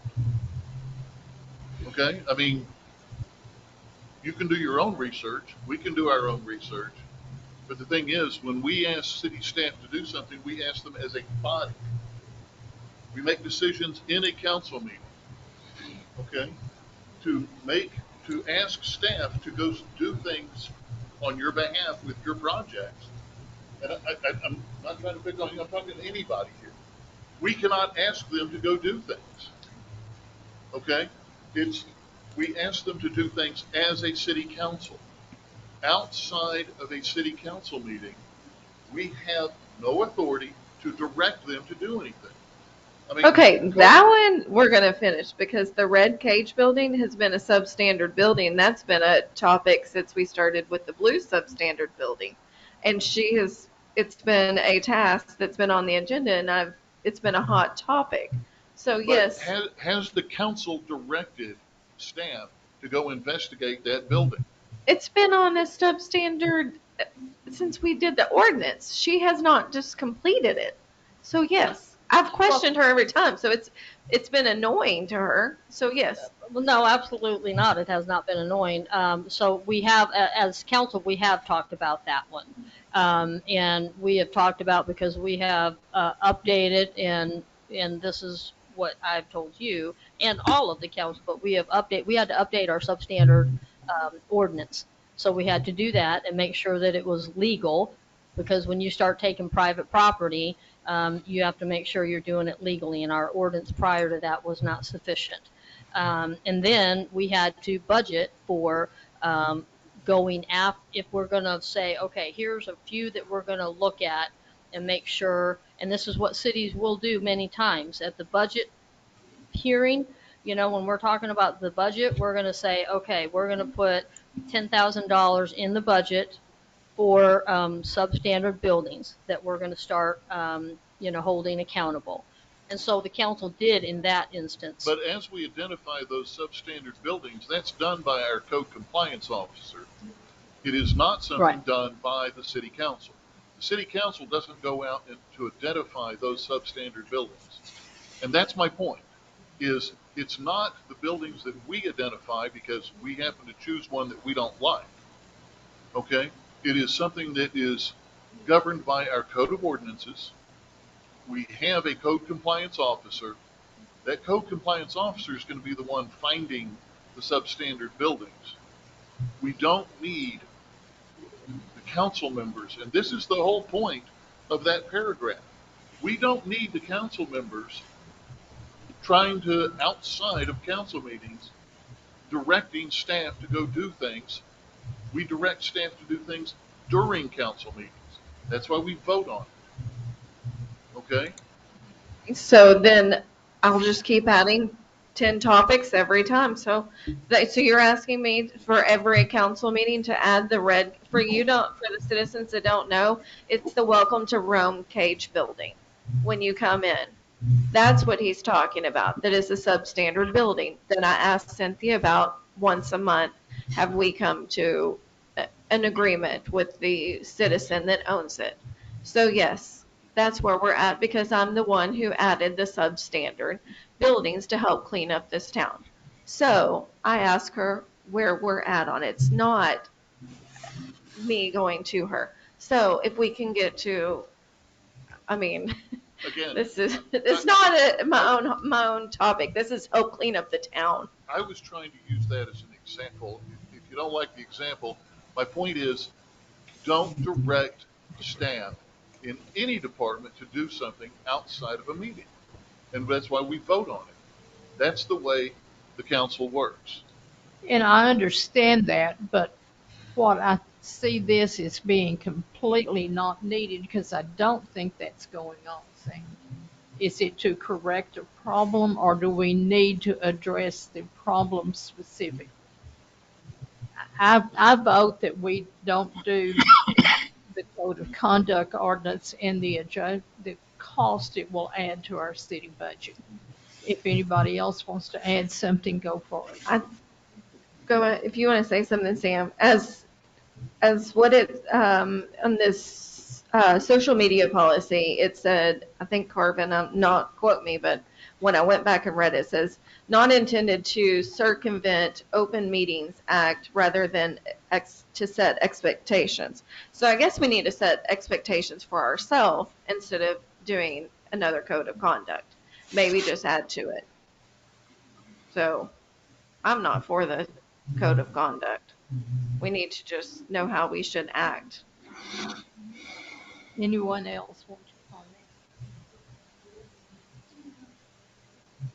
Okay, so we're trying to compare code of conduct with our social media policy. Is that what you're doing? Okay.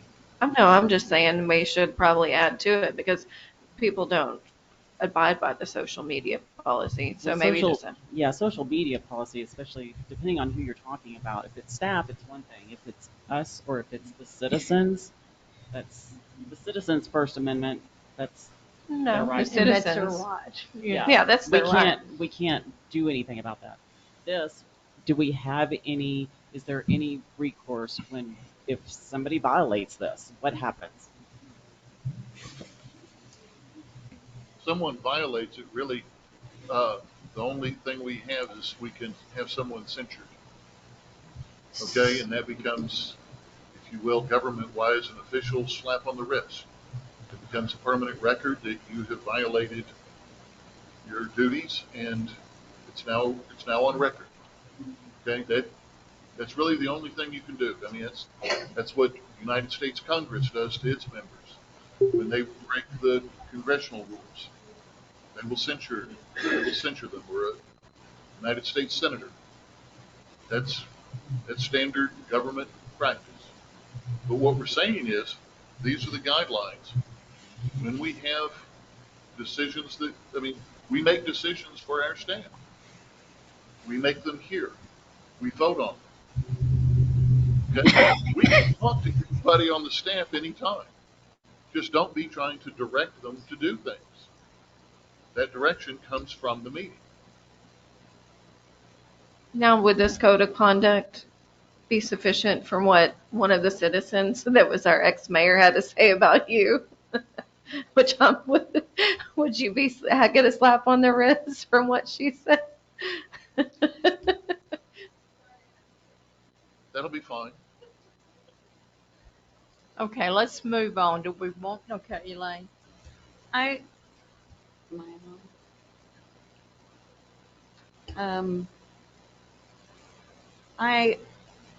think that there are laws, whether it's federal or state, and then cities mirror that by having an ordinance that follows some of those guidelines.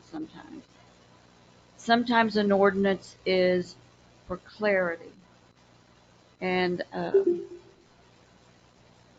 wish I could sit here and say that I don't think it's needed.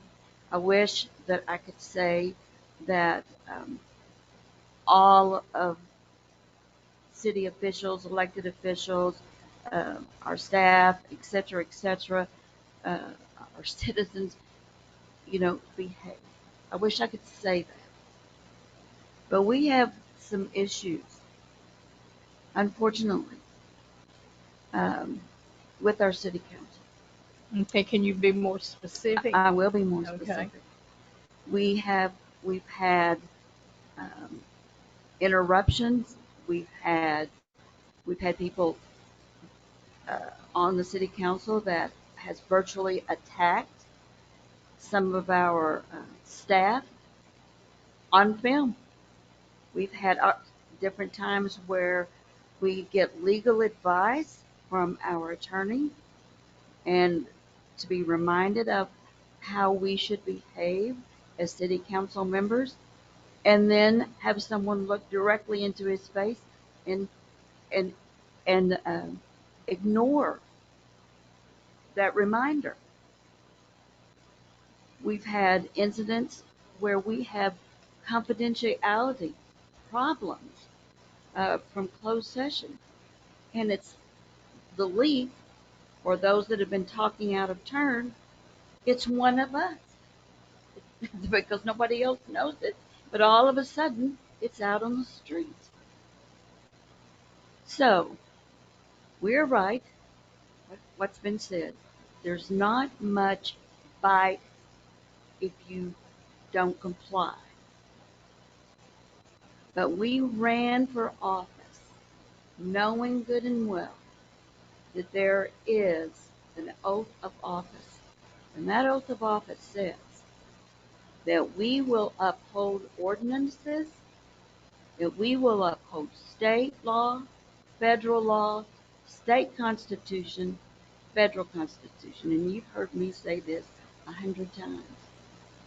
And so the ordinance is a reminder that this city is dedicated to the rules and the regulations. And if we do not comply with that ordinance, then we have breached and broken the rules that we said that we would comply with. There's not much bite. You don't recuse yourself, it's against the law. But what's the bite? Well, somebody over in the county's got to press charges against you to do that. Do they ever do that? No. So do we have cases where that's happened? Yes. Matter of fact, some people said, you know what? I know I should recuse myself. But there's no bite to it. So it really doesn't matter. We've had these breaches of information from closed session. We've had our employees verbally attacked by members of our own city council. And that's against the rules. We're not allowed to do that. Our staff answers to and takes direction from our city administrator. As elected officials, we do not have that right, and it's in poor taste at best. What's the bite?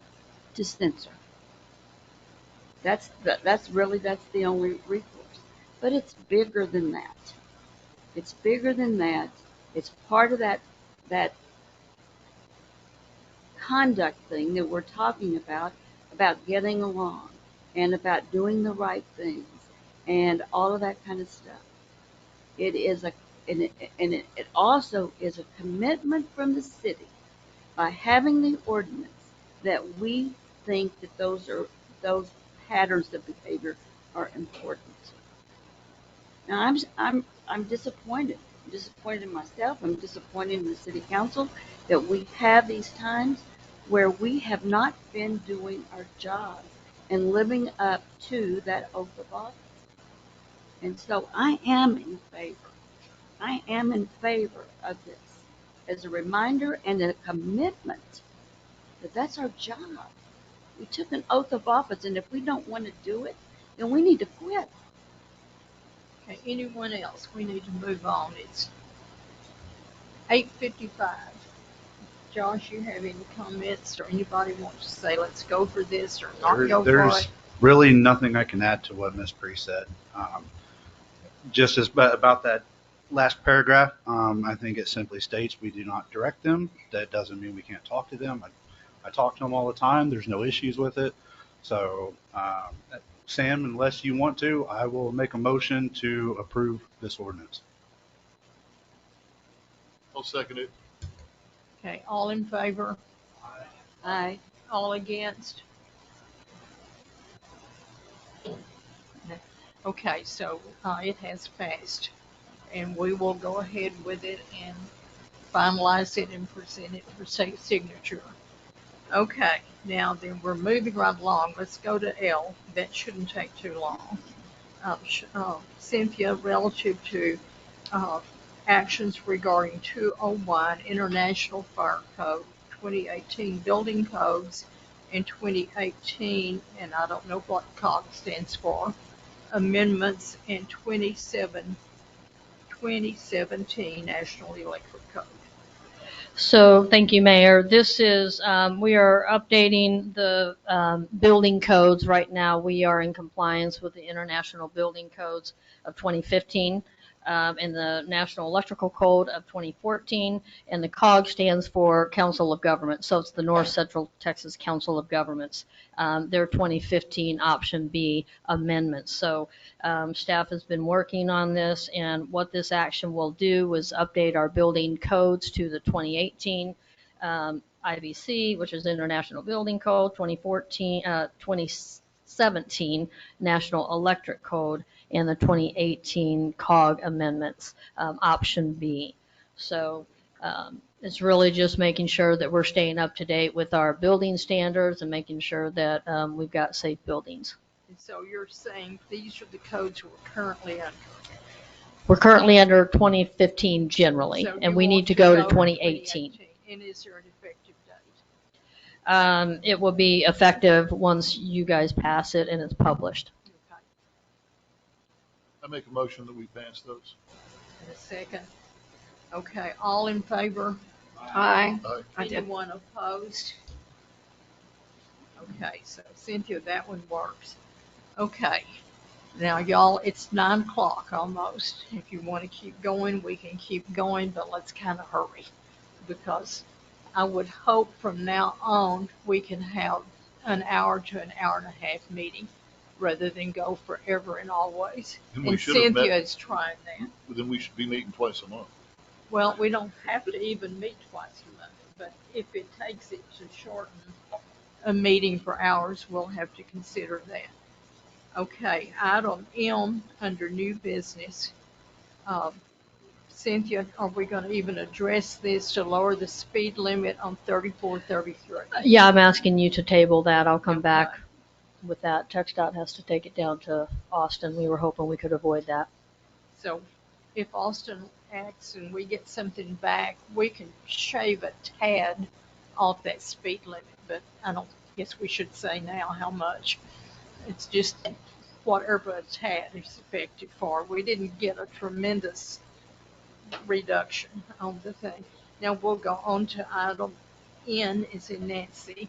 Discussion in any necessary action regarding an ordinance calling the May 7th general election for 2-year terms for council member place 4, council member place 5, and mayor.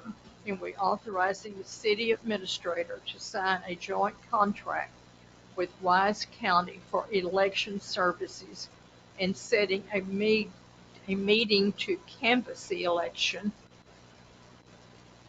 which Cynthia, you want to address? Yeah, so the that? canvassing period is May 10th through the 18th. The regular council meetings are May 12th and May 26th. So we're recommending that we do canvass the vote on the latest day just to make sure that the county gets everything in. And so you have a couple of options. And as a reminder, only 2 council members are needed to for a quorum to canvass the vote. But the options, would you pull up my calendar, please? The options include moving the regular scheduled meeting of Thursday, May 12th to Wednesday, May 18th. And then we'll possibly only have 1 meeting in May, since the second regular meeting scheduled council meeting is that following week on the 26th, or having a special meeting to canvass the vote Wednesday, May 18th. And just keeping it as a canvass only meeting, and then just maintaining your 2 meetings. Discussion? I'd like to move the May 12th meeting to the 18th. Anybody else want to? Well, and can your motion include authorizing me to, I mean, you're calling the election and then I'm actually just discussing it right Oh, okay. I thought you said you made a motion. now. No, Oh, okay. Sorry. I'm just saying what I'd like to do is move the May 12th meeting to the 18th. And I'm hoping that someone else the same either with, says they agree or with the they 26th. disagree. Or, I agree with you, Sam. Yeah, with the 26th, I think what were you going to do with that? we would decide whether we wanted to have that meeting at that time. On the 18th? Yeah, Okay, but you don't want to move to just 1 meeting? for I don't that want to make month. that commitment, no. Okay. We'll just discuss it then. I second what Sam's saying. Right. Are you making a motion? I'm making a motion. Sorry, I'm looking at my calendar. Well, so the motion, I mean, needs to include the 3. I mean, call it the ordinance to call the election, authorizing me to execute the election agreement, and then canvassing the vote on May 18th. I have to repeat all of that. Well, you can say so moved. So moved. So That's moved. what, Sounds so good. moved. Okay, all in favor? Aye. Aye. Anybody opposed? What, did we please get a no. second on that?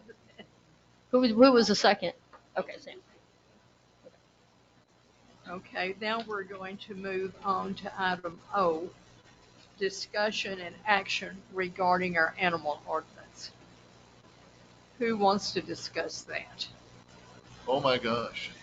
Sam, go for it. You should have said that. I went and visited some goats. I visited a couple of goats. They seem like very nice goats. I got an email from Miss Miller. Is Miss Miller? Cheryl Miller, right? Okay. Until today, I saw absolutely nothing wrong with saying they're pets. I mean, I spoke with your husband. I saw your email. They sound like pets, right? But then today, I spoke with another one of your neighbors in Bywell. That one of the reasons he chose to live in Rome was that he read the ordinances and that they didn't allow goats. Because it turns out he is actually deathly allergic to goats. He can just be downwind of a goat and it can kill him. He has to carry an EpiPen with him everywhere he goes. Saw this handout that talks about diseases and such. Now, the person that sent this out didn't actually say, I'm against, right? But it seems very long and in-depth as to why we shouldn't have livestock in the city.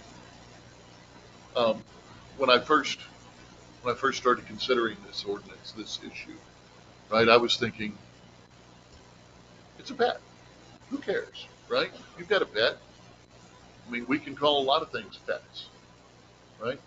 My daughter had a pet pig for a while. They found the ordinance that says there will be no swine in the city. Okay, so don't go get a pig.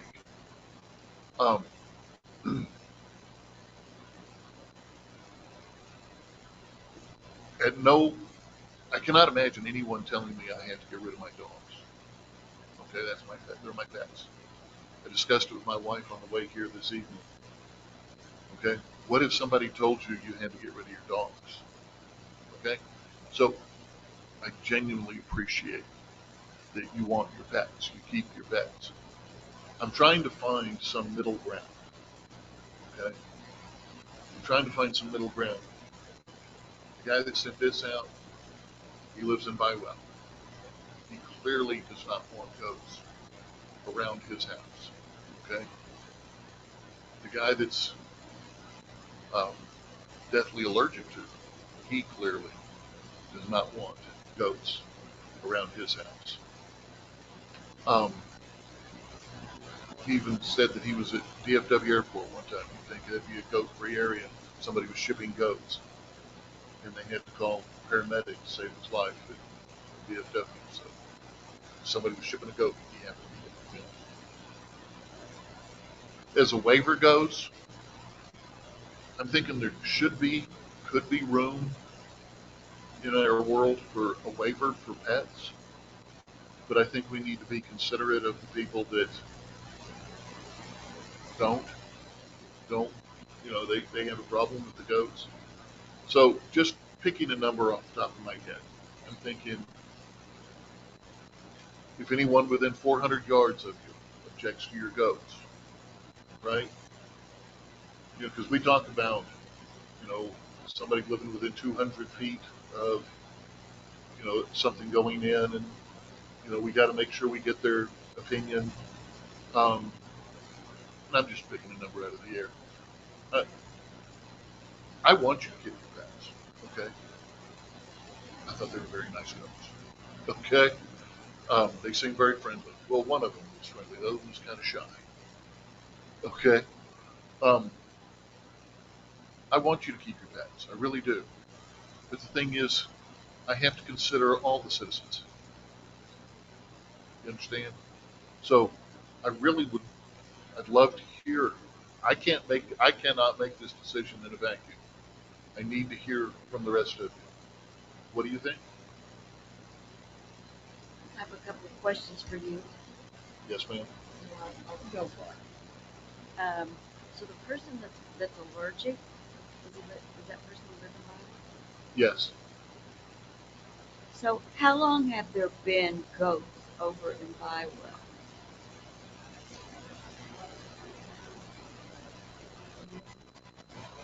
There was a,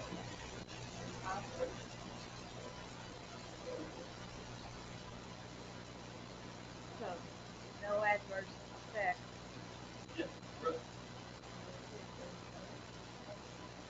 Well, I'm just trying to make understand. Sense of what's going on. Well, yeah, I mean, I personally don't know of anyone that ever was allergic to goats, but I can see that 'cause there's people that are allergic to cats and, and like that. And allergic reactions are certainly not anything anybody wants to have. The reason I picked 400 yards is these two guys live more than 400 yards from me. So I'm just asking questions so I can better understand the situation. Boy, do we have any kind of history from other cities relative to the goats? I mean, Well- we've talked about the chickens before, and I understand Fort Worth is 15, but We've looked at a few. Now, I did talk with Carvin. Carvin, you're on the line. I mean, normally the way that cities address these are by acre, how many acres they have, how much space they have, and then there's a ratio, which is what we have. Now, some may be, it may be 1 acre instead of 2. Right now, our ordinance says 2 acres and above, and one animal per 2 acres. So to have 3, you'd have to have 6 acres. So you could change those to 1 acre and then 3 per 1 acre, whatever you wanted to do. I don't know, Carvin. We talked about waivers, so can you address that issue? Well, you really can't waive compliance with an existing ordinance. If you wanted to craft some language that would allow for some behavior, we could consider doing that.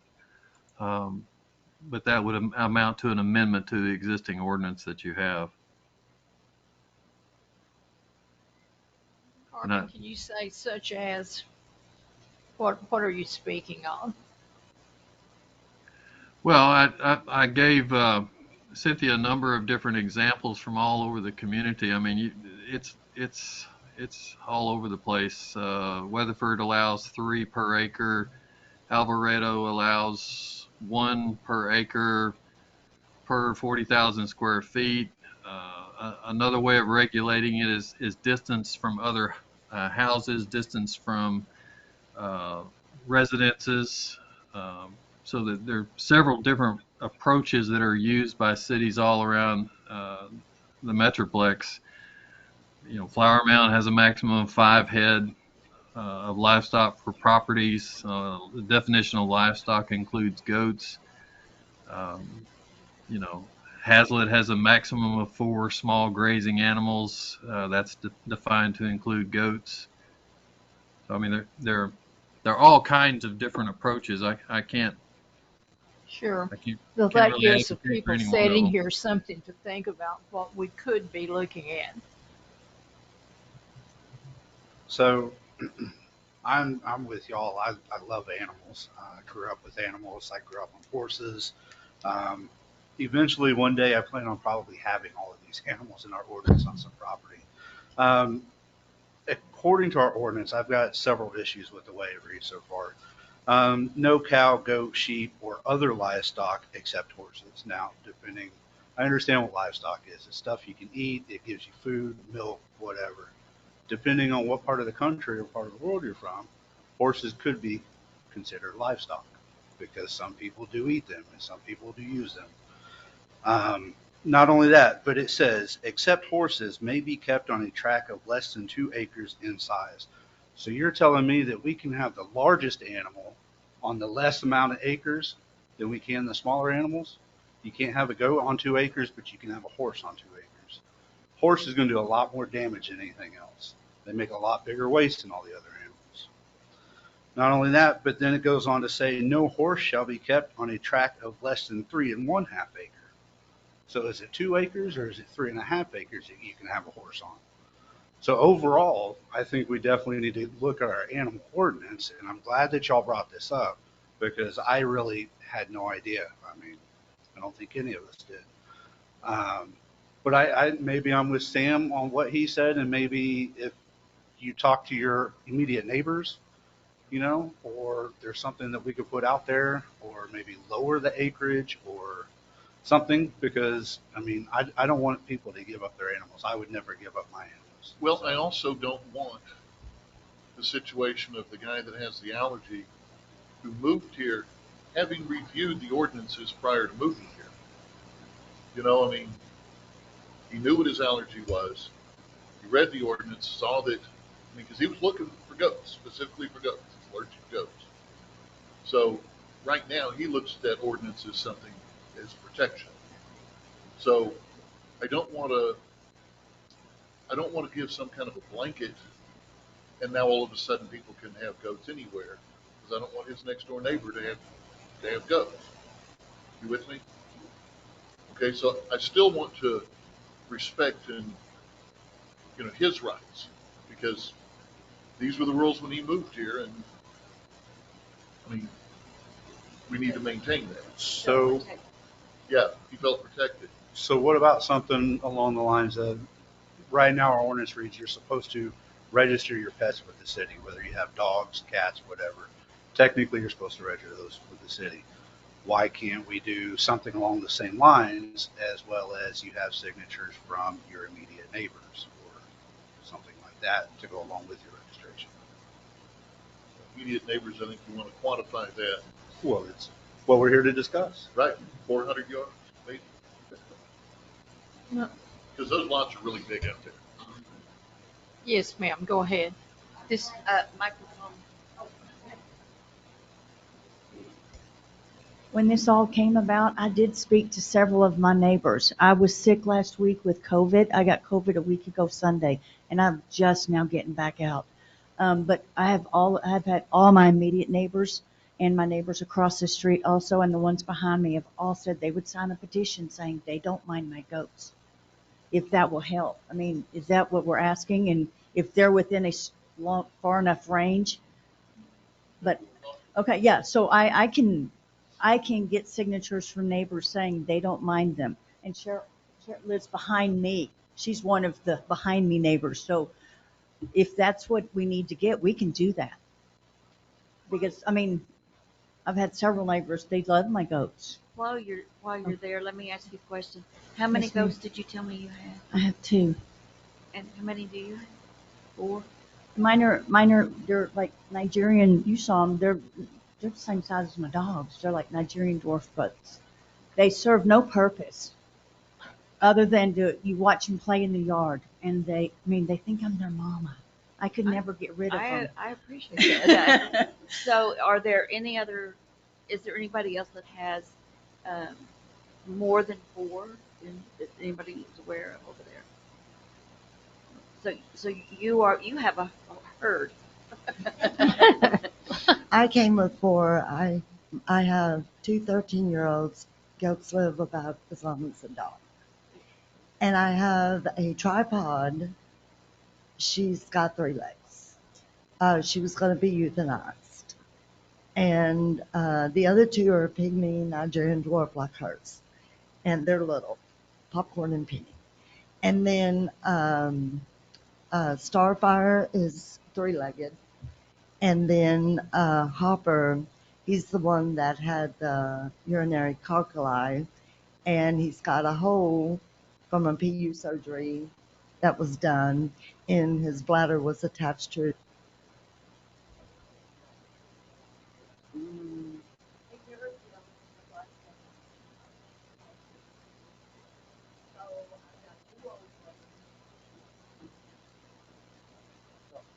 Battery guy's been on for too long.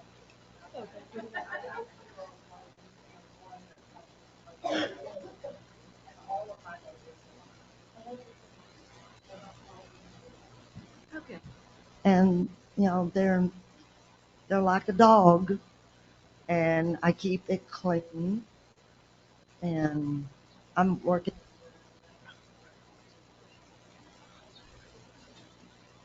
How big is, literally how, from the ground up, how big is your goat?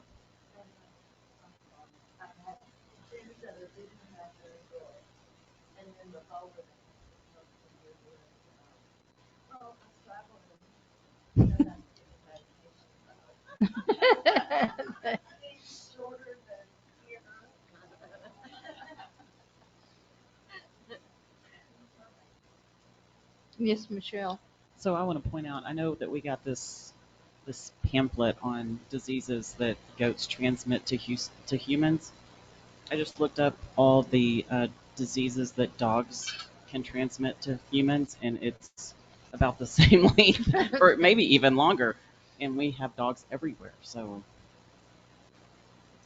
So since Carvin said that he gave some information to Cynthia on other cities, and maybe we can direct staff to kind of put something together, because clearly we need to update the ordinance so that it reads the right land sizes and there's no discrepancies there. So maybe this is something we direct staff to kind of investigate, bring back some options that they think would be best suitable based on what they heard here tonight, as well as other people. I don't think this is something that we need to make immediately tonight, because this is a big item, because not only does it affect the people here now, but the people that are moving here and moving out. So we need to make sure what we do makes sense for everybody.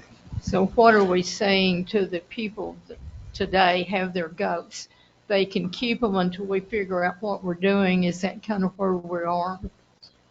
I think we're all in agreement with that. We can, put a moratorium on the ordinance until such time as we can update it.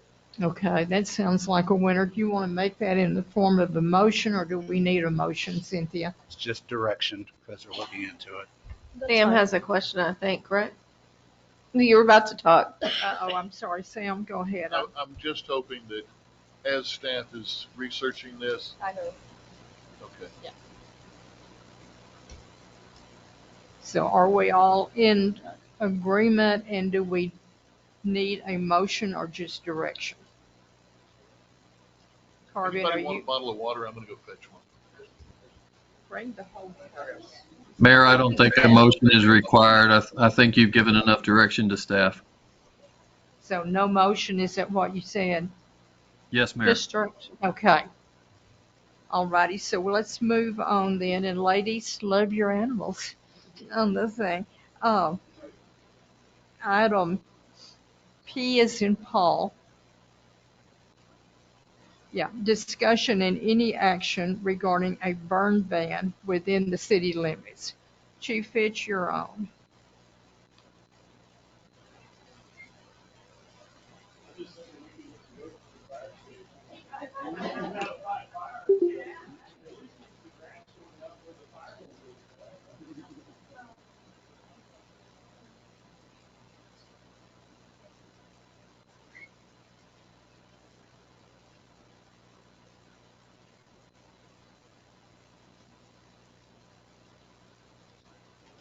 Well, what about you?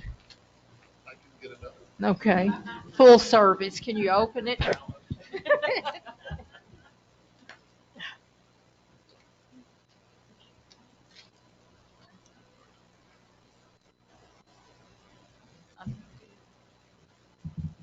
We'll wait for Sam. I was going to talk real short, but since this is getting, I'm going to talk longer now. What? Okay, on this? Oh.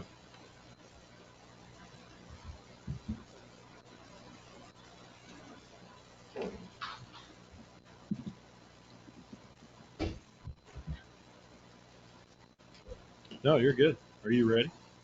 Should I talk? Mayor, Council, thank you for letting me speak tonight on the, I apologize, it was listed as a burn ban. It should be listed as open burning, because there's some confusion there. There can be some confusion there with the burn ban. For example, we're in a burn ban right now with the county that the city ordinance states that we follow the county. So we're actually in a burn ban, which is usually enacted by someone. Whereas open burning is what we have right now in the city of Rome. As y'all know, we started prevention, really pushing it about 2 years ago. And since that time, we've been pushing prevention and really building on it. One of the things we've been building on is the community risk reduction. That's a huge part of prevention, is to go out and see what type of problems or potential problems you have in the community and how you can solve those problems before it becomes a hazard. And one of those things that we do too is we evaluate those hazards, we evaluate our operations, and we evaluate the city ordinances. Well, after evaluating those three things, one of the things that kept coming back over and over and over again was that we allow burning in the city limits. And the reason why that kept coming back to us is one of the things that TCEQ, which we all know and have had to deal with quite a bit here in the city of Rome, does not allow burning inside the city limits if you have waste pickup. And we have waste pickup. The other thing you have to add to that, as of a couple months ago, we went to monthly bulk pickup. So what is one way that as a fire department, looking at possible hazards and trying to reduce those hazards in the city, we came up with the idea that we need to relook and rethink about open burning. Now, don't get confused on the open burning. The open burning would be more of a trash. Since we have a trash pickup, we're not saying, you can't cook, you can't grill, you can't use a fire pit in the backyard. This is more for, the barrels in the backyard and the things like that, burning your trash, burning your waste. The other reason why we were looking at that too is this has been in effect for Rome for years, and a lot of it was based off of Old Town. And Old Town has bigger lots. I mean, like mine's 1.3 acres. Councilperson Michelle's is, the size of mine, if not bigger. So everybody has these larger lots. So you just had a lot of trees, and when the tree limbs fell and stuff, you just burned it. The problem is now, and the reason why it's a little bit late, it should have been looked at a long time ago, was like when Crown Point came in, the houses are so close together, and there's not a very big backyard. So you're telling me that I'm going to let somebody put a 4x4 pit in their backyard and burn trash, and then I'm going to allow somebody a 4x4 pit in Crown Point to burn trash? It's harder for the fire departments to get into those smaller houses and smaller areas and things like that. So it's something we really need to look at. Again, it doesn't take away from cooking, grilling. Now, I would suggest that you don't burn your branches and your trash, and then when we come around the corner, throw a frozen chicken on top and say you were grilling. It doesn't work that way. Believe me, I know what frozen chicken looks like when somebody tries to burn the outside of it. And I'm not blaming my wife. I'm sorry. I'm going to get in trouble for that one. But now there will be some exceptions that we'll look at. We'll look at creating fees for like commercial. There'll be a lot of commercial building going on in the future. So there's times where commercial TCEQ even allows them to, when they're clearing out land and stuff, to be able to have the ability to pull a permit and pay fees to a city to be able to burn. We've actually had those situations come up in the city in the last couple of years. There are a couple that we have turned down, that they had to get a chipper and chip them. There was one or two that we allowed to burn, because there's a lot more to it. The rules of, if it's possibility of going across a highway, or being, the keyword's nuisance, any type of nuisance where it's a nuisance to your neighbor and things like that, we have the ability to stop it or not allow it. So there will be some exceptions to it. I guess the biggest thing, what I'm trying to say tonight, I'm bringing it to y'all for any discussion, any questions you have for me, because what I would like to do, if this is something y'all want to go step further to after asking questions and discussion, we would bring back to the next meeting the ordinances that we set up for the exceptions what can be burned, what our fees are going to be for commercial, and things like that. If that makes sense. Yes. I want to do away with burning in the city limits because I live in Old Town and there's 2 houses that have burned that I've called on. And I mean, you're a volunteer fire department. It's hard to come out and, it's too close to home, with the flames. And I've watched how close it was to another house. And so I want to do away with it. Right. And yeah. And so whatever you can come back with, I would, if it's fees or whatnot, but I would like to do away with. Our initial and our biggest push is to not allow open burning in the city. Yes. Other than the exceptions of grilling, cooking. Correct. And, there'll be a certain size fire pit, usually the commercial ones you see like at Lowe's or Home Depot that you can use in your backyard, or the chimeneas. Those will be set out in an ordinance that we speak. I just wanted to discuss this with y'all. It would have been something great that I could have brought in the ordinance to you and everything else, but if y'all would have had questions or y'all didn't like the idea, I mean, that's a lot of time and effort spent on. That's a pretty big ordinance to uphold. Could we also include welding, outdoor welding? I've seen that get kind of dangerous. Yeah, that's something I'll have to look at.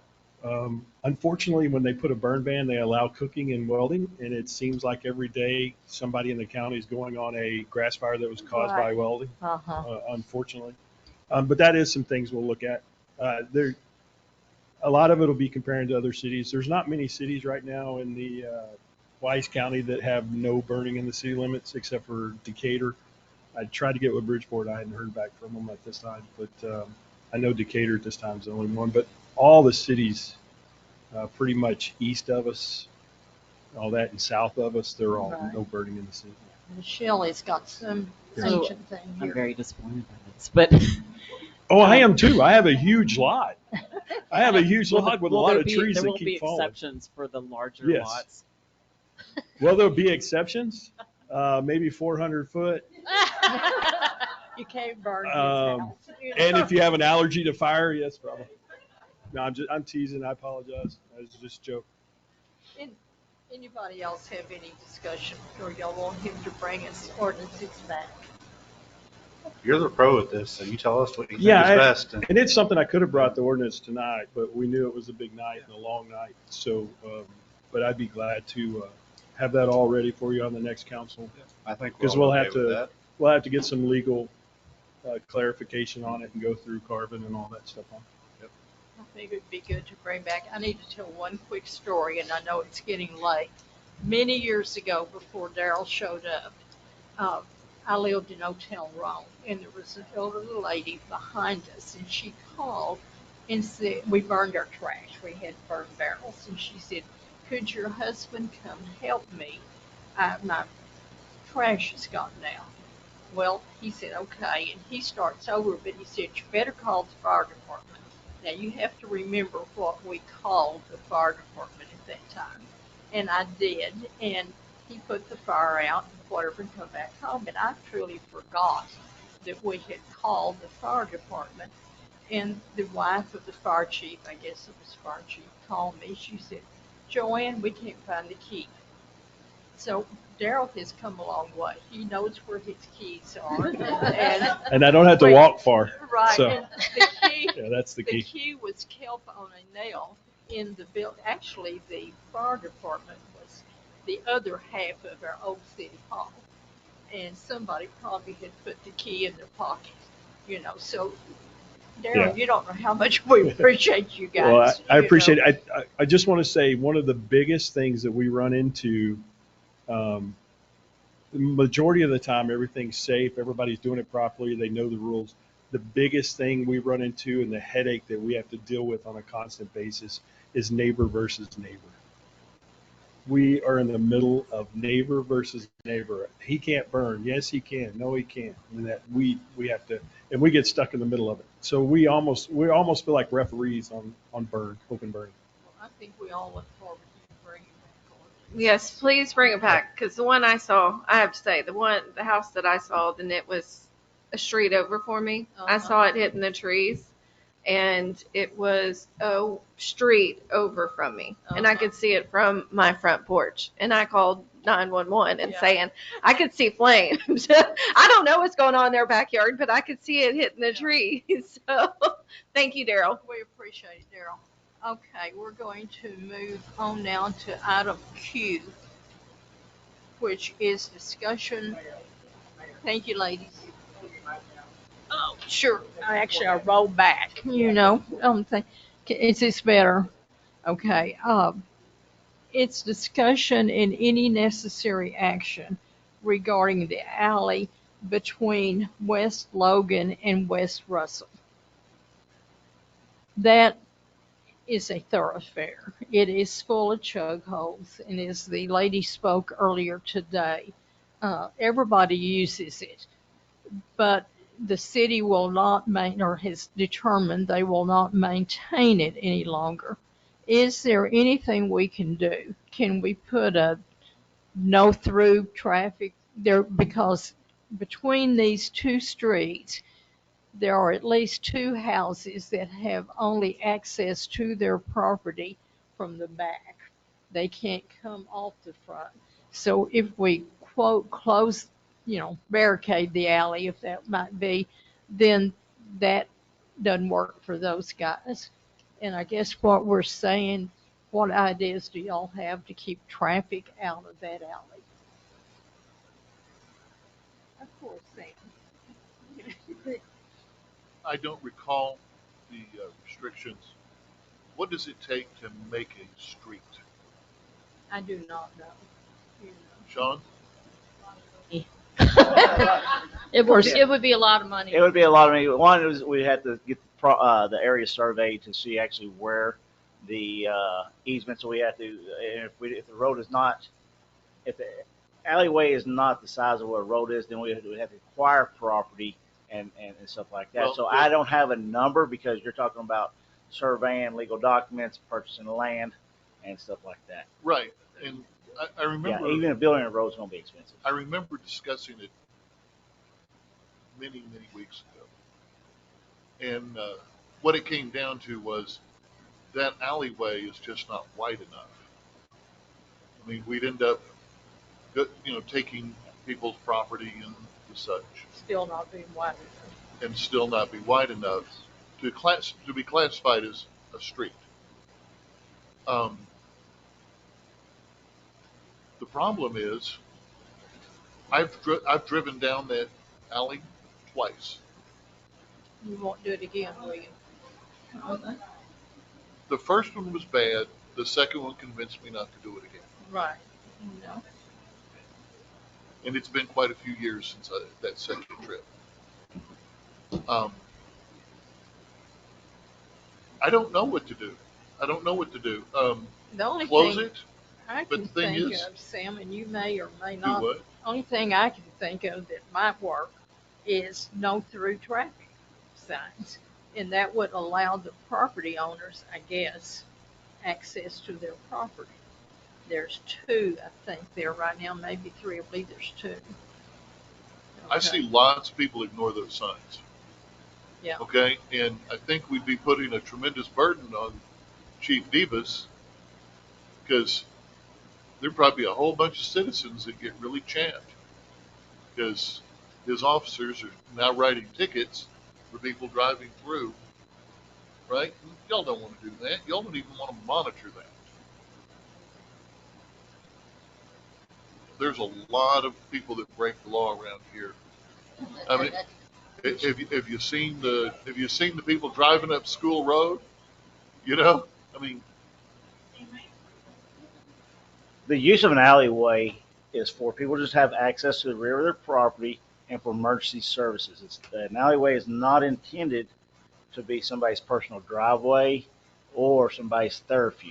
And so we could add signs. I know, but the thing is, adding the signs isn't going to stop them from using it. Well, then it becomes an enforcement issue. Michelle has something to say. So can we block off just one side so that they can get in, but then they can't go all the way through? It could impede emergency services. That's all we just got to, worry about if we have to get to the rear of the property or something like that. But if you could get to the rear from that apartment complex, get to the rear, you would just have to turn around. We would have to I don't analyze know. that. I don't know. Yeah, but then you're talking like a cul-de-sac for the fire department to turn around in, and that radius. I'm thinking that would restrict people from driving through.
Does the trash get picked up on this road? Oh, wow. But that's what the use of alleyway is. Yes, it's for alleyways is not for normal day-to-day traffic. It's used for deliveries, trash services, and stuff like that. It's not used for you to get through to make a shortcut to get to your house. It's not a open road. Okay, I like my idea best. Well, the thing is if you had so if you did have signs and you had enforcement, targeted enforcement for a short period of time, there's probably not, if they get a ticket and they have to pay, they might not do it again. And so how many people are using it? I don't know what the average daily traffic is, but I can't imagine it's more than 10. Well, but 10 of the same people? Okay. Well, I'm just saying, that might be the less egregious way to try to deal with it. But I think blocking off one side of it is not good for emergency services.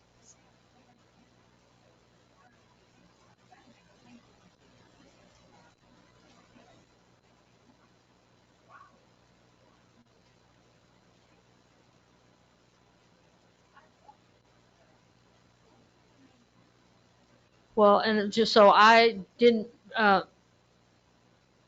Eason, Councilman Priest, and McCabe were on right before I got here, so I want to say it was probably, Lance brought it forward to you guys, it probably must have been in November, December, January, when you guys took action not to maintain that anymore, to discourage people from traveling on it, and just keeping it more as an alleyway. And that's because that school bus, one of my first meetings was a lady that lived in that Logan apartment, and she talked about walking to school, having to walk her son, in the dark alley, because the school bus used to come there, but the school bus wasn't going to go there anymore. So we might want to look at the minutes and see what was discussed at that time. But I'm thinking a lot of what Councilmember Eason was saying earlier, a lot of these things were discussed. This one's been discussed. I'm sorry. I was just saying real quick, this one's been discussed more than just twice. My question is, so you said that there are two properties. It is on, it's my, where, get it down. So my question is, the two properties that are using that as a backyard access. They are on the street where their house faces. Isn't that correct? The house is face main street. And this is behind their Behind houses. the houses. You know, I don't have an alleyway behind my house. And I'm just saying, those folks, maybe that's been a bonus having that there. But if you close the street, then they're just like everybody else. We don't have an alleyway behind our house, so they'll have to use the front yard, and they'll have to have their trash picked up on the front yard instead of the backyard. Yeah. You know, they're going to have to make some changes. What you're saying certainly makes sense with the front yards. Go straight down to Main Street. Nothing has ever been cut through, in essence, to the alley or to the back of the that I had seen. I picture exactly what you just said. Yeah. I was just trying to understand. Well, we can still allow the people, alleyways are for people to access the rear of their property. The problem is the access through. It's not the people actually accessing for the proper use of entering the rear of the property or the trash pickup. It's the additional people using it as a everyday road. Well, I will tell you that one of the things that happened over in our neighborhood is we had a cul-de-sacs, two of them, which is Clear Fork and Chines Road North. And so there were a lot of neighbors cutting through the field. And when they would cut through the fields, then they had made a dirt road through there, if you will. And every time that it would rain, because of the slope of the terrain over there, all this mud began to flow in my driveway, my neighbor's driveway, and it would run down the street. And so finally, the city put up a few signs around the cul-de-sac, no cars beyond this point. And so, and like you said, the trash trucks were cutting back across there, making the road, ruts in the road, and all that kind of stuff. And so, but over a short period of time, with those signs that went up that said no access from this point, because actually that was Rolling Beast Ranch that they were cutting across. With a certain amount of time, that action stopped, and it was simple signage that we put up, and the road is gone, the grass is taken back over, the rutting's not there, and the mud's not running down the street. So I'm just saying, maybe the signs, through traffic, we could see how that worked. Michelle? Can we also look at, since we stopped them maintaining the road because we thought it would stop traffic going through, since it's not stopping traffic, do we want to look at trying to maintain it and put the signs up there? Or, are we going to maintain it, or are we not going to maintain it? Maintain it. First of all, you will encourage more traffic. That's just the bottom line. But the other thing is just, having the road budget to do so. I don't want to probably start that conversation, but we will be talking about that conversation soon. But that's a challenge because, right now we have 120,000, yearly, and that's only been the last couple of years. Before that, it was like 30,000. So, it's funding, and there's a lot of streets that need maintenance in the city of Rome. So I guess what Michelle is saying, can we make it where it's drivable for the people that have rear entrance, not particularly for traffic? I'll look at what it'll take just to fill in the potholes. Yeah, but I don't want to make it where it is, thoroughfare. Yes. Right. And so we'll look at maybe, for, exit, but again, people that are using it is what's causing the excess damage. Sure. And so that's why, yeah. So. And you need to remember, though, too, there's been more than just this, alley that people have said they wanted maintained. So, there's a lot of alleys in different states of of use in the city of Rome. So just remember that, if you do it here, you might do it for the next one, and then the next one, and then that next one. Shirley has something to say. Come on, I can't hardly see you behind the podium.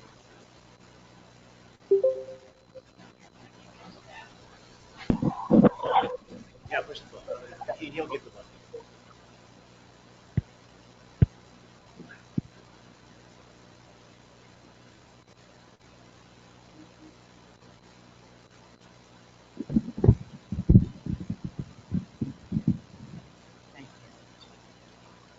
When you're checking into that, would you also maybe check into maybe putting some type of sealer on top, like just a spray sealer to knock down the dust issue?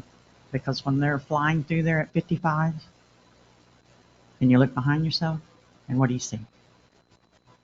I'm just saying, just if you can check. I know there is some stuff that you can put down. I have somebody that actually I live with that used to maintain roads, and he's pretty good at it. Yeah, we can put some, again, when you put dust control on a gravel road, it only lasts for a minimum time. You have to actually add other gravel and seal that with tar.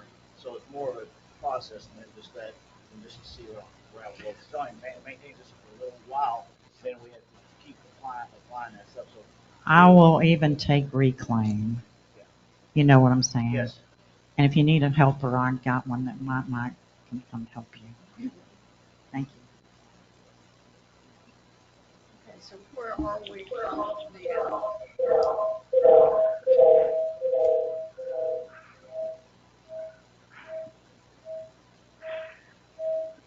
I think we can expedite things by just saying, let's try signs of no through traffic and see what we can do with that.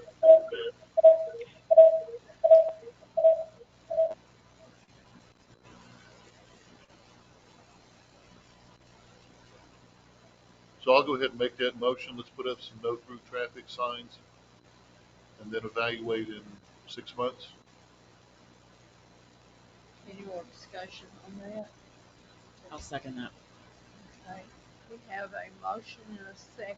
We have a motion and a second that we put up no through traffic signs at each end of that alley, but still allow those with rear entrance to creep through there because of the potholes. So are we not, okay, Shirley has something else.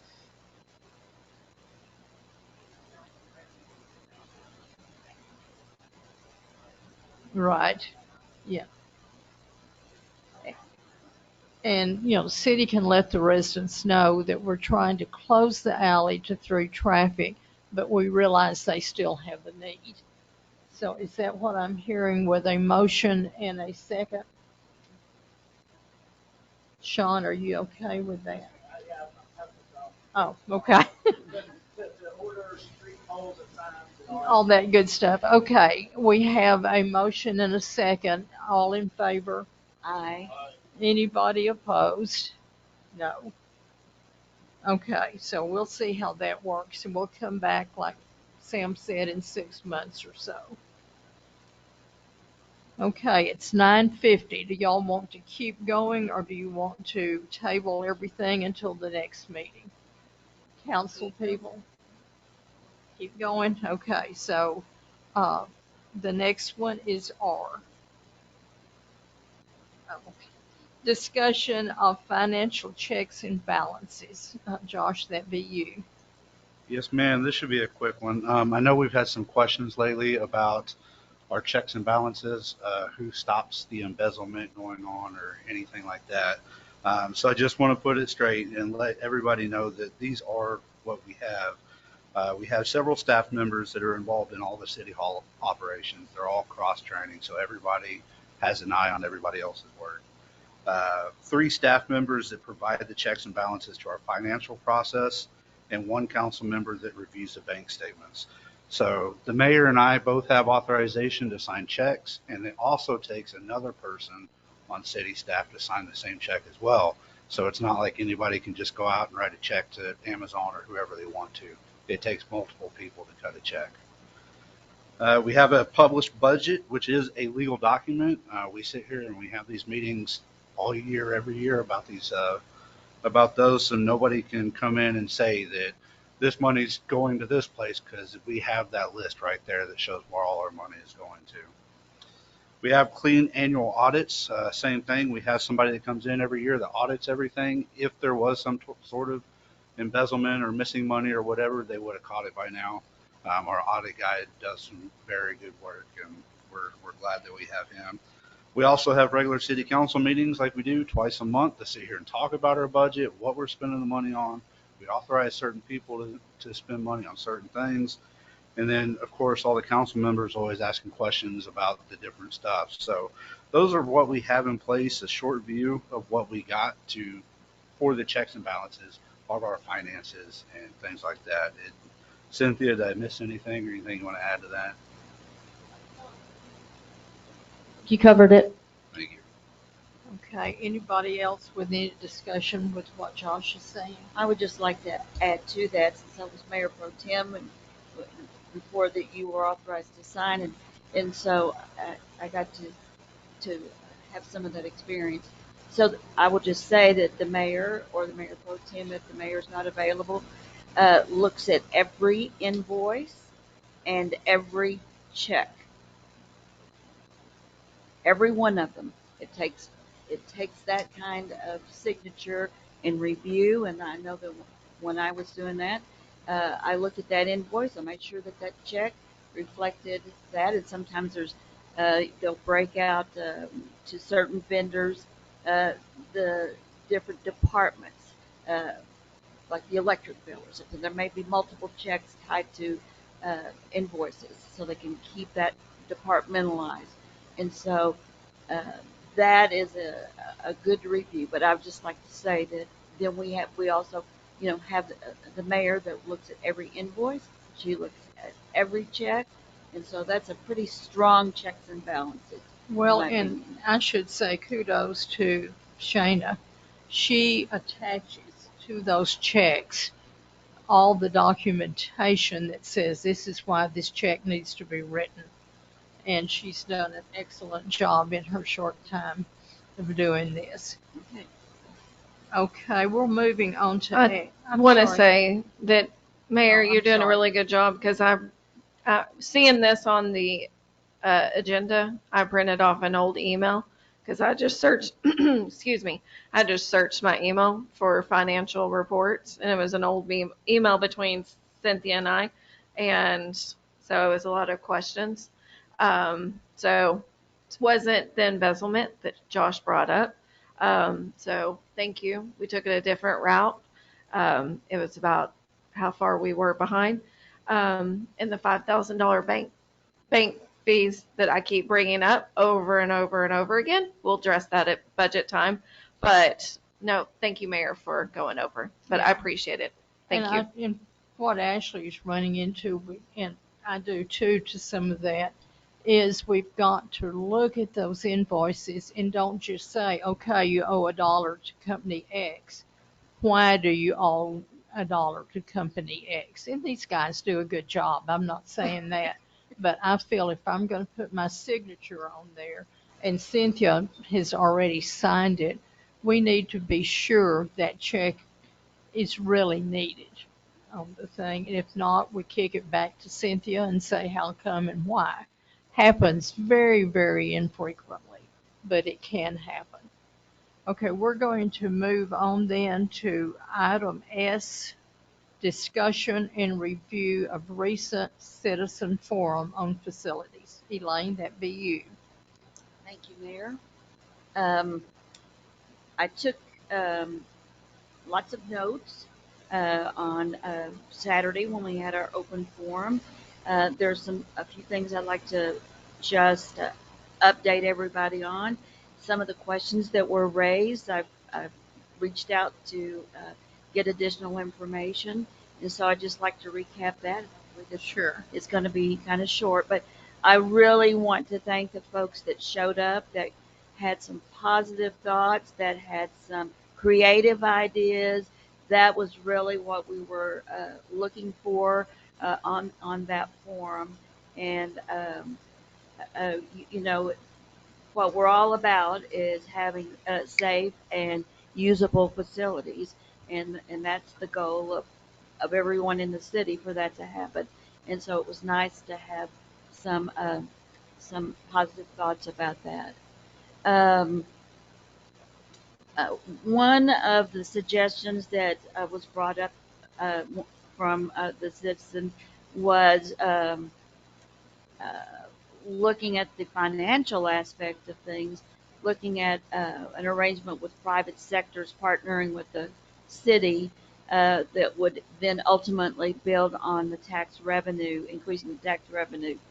And so I mentioned on that day the City of Fate and some of their innovative approaches. And then eventually, I would like to invite the city manager and the assistant city manager to come share some of their successes. However, I do think that we might want to hold off on that until Rome moves a little farther in their visionary work, um, and kind of hone in on at least a tentative plan of some sort, and so that we can actually maybe apply and make it more informational wise for us, that would be helpful for us. Uh, I've seen those guys in action, and I think we can learn some things from them. Another topic that came up on the Saturday event was that ADA wise that we were grandfathered in. I had looked that up before, and I've looked it up now again, and unfortunately, that is not the case. Um, there is no grandfather clause according to the federal government, the ADA section, and they were very clear on that. And I have that information if anybody wants to take a quick look at it. So we are as a city responsible for two things about the grandfather clause. One is that not only are we charged with being ADA compliant, we are also charged with having a plan of action to become ADA compliant. And the size of our town also is not an exception to the Title II or the ADA information. So at some point we need to decide if that is a public, that falls to Sean to look at that planning effort, or if that falls to the city council. We don't need to address that right at this time, but that's something that we need to look at eventually. Now, there is no grandfather clause. However, what they have reminded in this document is that cities have to find ways to be creative then with their services. So, for example, what we were able to do is, no, this building is not ADA compliant, and this is what we're doing, is having a city council meeting. But we have now virtual access, and so what we've done is we've taken um, a different approach so that people can participate. And in looking at our service to the community, we are compliant ADA wise because we have virtual. And just a side note, we want to be sure this system is working correctly for everybody's reason, everybody's purpose. And so I think that we're going to talk about that a little later. I won't go into that. So that one of the things that has kept us kind of on the positive side is that the services the city provides are those key components of being creative. And it's been circumstance, but where we have our biggest services, that's going to be to pay your water bill. That's going to be able to pay your sewer bill. You can go in and deal with city staff on the administrative side, and then also you would go in and deal with your municipal court people. Thankfully, though, that service center is in an ADA compliant building, even though we're renting it. and hopefully we can, through our facility plan, uh, get out of the rental business. But right now, we're pretty safe being ADA compliant because we've got our services in a compliant building. So that's just wanted everybody to be sure that um, we shouldn't have unrealistic expectations, so that is not, there is no grandfather clause. We're not exempt, and we just have to always consider that. The next thing that was brought up in the meeting was the First Street property. Quite a few people brought that up. And just to clarify, shortly after the mayor came on, we actually did a survey amongst the city council. And that the First Street property was on that survey. And it was unanimous. The city council wants to renovate that building. We want to use it. The question was, how were we going to use it so we'd know how to renovate it and make it be. And then, of course, the funding has always been our biggest challenge, is the money side of things. So I just want to assure everybody that the city council, according to that survey, that was a unanimous deal. I think it's a given as we look at the plan that definitely that property is a part of the plan that we're going to put together.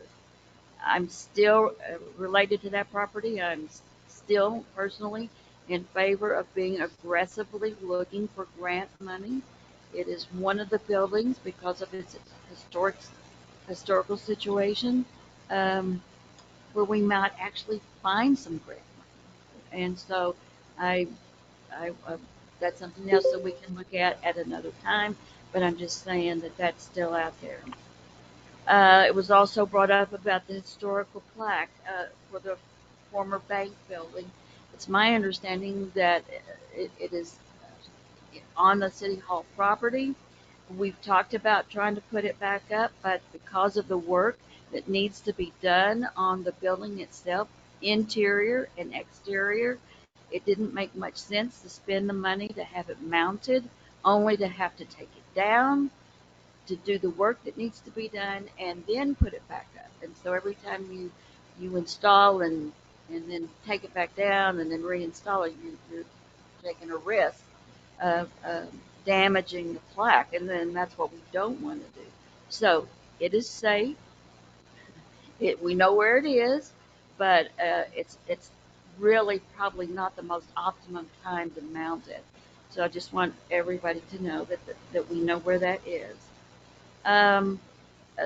Another topic that was brought up was being able to get the seniors back into the community building. And I will remind everybody that is a community building. It's not exclusive to the seniors. And so there's other entities that have not been able to use it as well. And unfortunately, that building, from an electrical standpoint, is dangerous. We had to take the refrigerator out of the building, and then the kitchen renovations are required before any group can go in there and do that. And there's many more things on that list. It has been inspected, and we know what needs to be done. And of course, the longer it sits there, the more stuff is. So it's still a part of the facilities plan that we're looking at. And I would also remind the seniors that the city has previously offered this space, the Marie Moore Educational Center, as an interim location. And there were volunteers that offered to move things around and help accommodate them for the luncheon that they enjoy. One of the challenges in doing that is that every time that we set up and move and all of that stuff, and when there are COVID cleaning things, protocols that we have to do, and so it's a little complicated, but that has come up as a discussion, as an option, and there just hasn't been any movement on that. We talked a little bit that day about rural development funding, and I reached out to the rural development representative, and they've reorganized themselves, and the nearest one for us is down almost close to Waco. So, well, she and I had a very good conversation, and she said from grant money, there's just not much there that comes from the feds to the state of Texas. However, you know, low interest rates, and we already know that. Our financial advisors have brought that up. She said that she'd do whatever she could to help us secure funding for our facilities.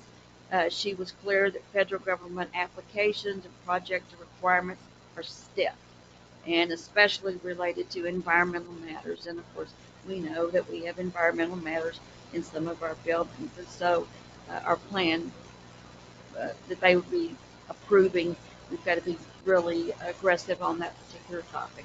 And she said she wanted to be honest, the application process is tedious. I said, okay. And just as a reminder, most city improvements require research, planning, and financial data before any action can take place. It's just the way it works in city government. And so, in other words, it takes time. So being aggressive with research for this particular project is key. And that being said, I would like to request another forum or workshop that is restricted only to the subject of facilities. And the categories that I think that citizens should think about that would help the city council are, do we remodel or do we rebuild? Parking. Transitional needs during the remodel process. So if we're remodeling, where do we put them? The different departments during that process. So that's something. And then we have to look at what the longevity of facilities versus financial commitment are. In other words, are we going to spend money on something that's only going to be good for us for about 5 years because we'll outgrow that? Or do we need to look at the longevity of where we were putting our investment? And then, of course, the final and always the most critical and hard to get work our way around it are the financing. How do we approach the financial aspects of it? So I would like City Council to consider an additional forum or a workshop or whatever we want to call that. I'd still like to have the opportunity for citizens to step forward, but what we need is a little more, not up here, but let's get down in it. What should we be remodeling? Should we be rebuilding? And we need that kind of input, those kinds of ideas to do with the financial stuff. And it is I wanted to say it's hard work, and it's going to take us time. And so I would appreciate the council considering an additional event for us. And that's all I have here. Okay, we'll move. Good information, Elaine. We'll move on to item T. Is in Tom. Discuss. I'm sorry. I'm sorry. You were suggesting we have another meeting? So let's discuss having that meeting. I had something to say on Elaine. Thank you, Elaine. That was very good. Also, I was going to have it add it to the next agenda, but since you brought up the ADA, I was looking at Haslett. So I think it's a very good idea that they suggest at the bottom of their packet that if you need help coming to their meetings, they have give them 72 hours in advance and they will help you. So we could possibly do that to ours as well to help you get into the building. You know, the real challenge for this building is, I'm just talking ADA here. Yes. I think that, you know, to do a little concrete work out there to help get people that are in wheelchairs or walkers or whatever, I think that's probably a pretty simple, more simple thing. I don't want to make it less than it really is, because it takes work and it takes time and it takes staff and it takes the materials needed to do that. The bigger challenge is the bathroom, and that I don't know what, you know, do we really want to do that if we're thinking about selling this property at some point? But that is the big thing, and that's the big thing with having the seniors over. If somebody's you might get a walker in there, but you're not going to be able to get a wheelchair over where they can transfer to the toilet. And so I'm sorry. we want them to come. We want people to come, but right now we're not ADA compliant. Yeah, you're speaking of this building. This building. Right. Okay. Just for our council. Right. Okay. And Sam, I'm sorry. You had a comment? Yeah, let's go ahead and schedule that next meeting for facilities. Well, and could we wait until the next one, because Josh under T has discussion and necessary action regarding the structure of the next meeting. Could we combine these two? Sure. See what Josh has to say. Josh, does that work for you? Yes, thank you. Elaine, I'm glad you brought that up, because I think after the last forum, we all agreed that we needed to have another one, and I think, Cynthia, you were looking on possible dates for that, correct? Are working on it, but okay. So kind of that's why I kind of brought it up, because I think if we're wanting to have a brainstorming session, to get the best substantial information out of that, if we put some structure to the meeting and stick to the structure, that we would have a better outcome. Part of that is to set the agenda items prior to the forum and not make any changes. That way, residents attending or whoever else isn't confused that it started with one item, now there's a couple more items. So I think if we just stick to facilities like Elaine mentioned, that would work. And then also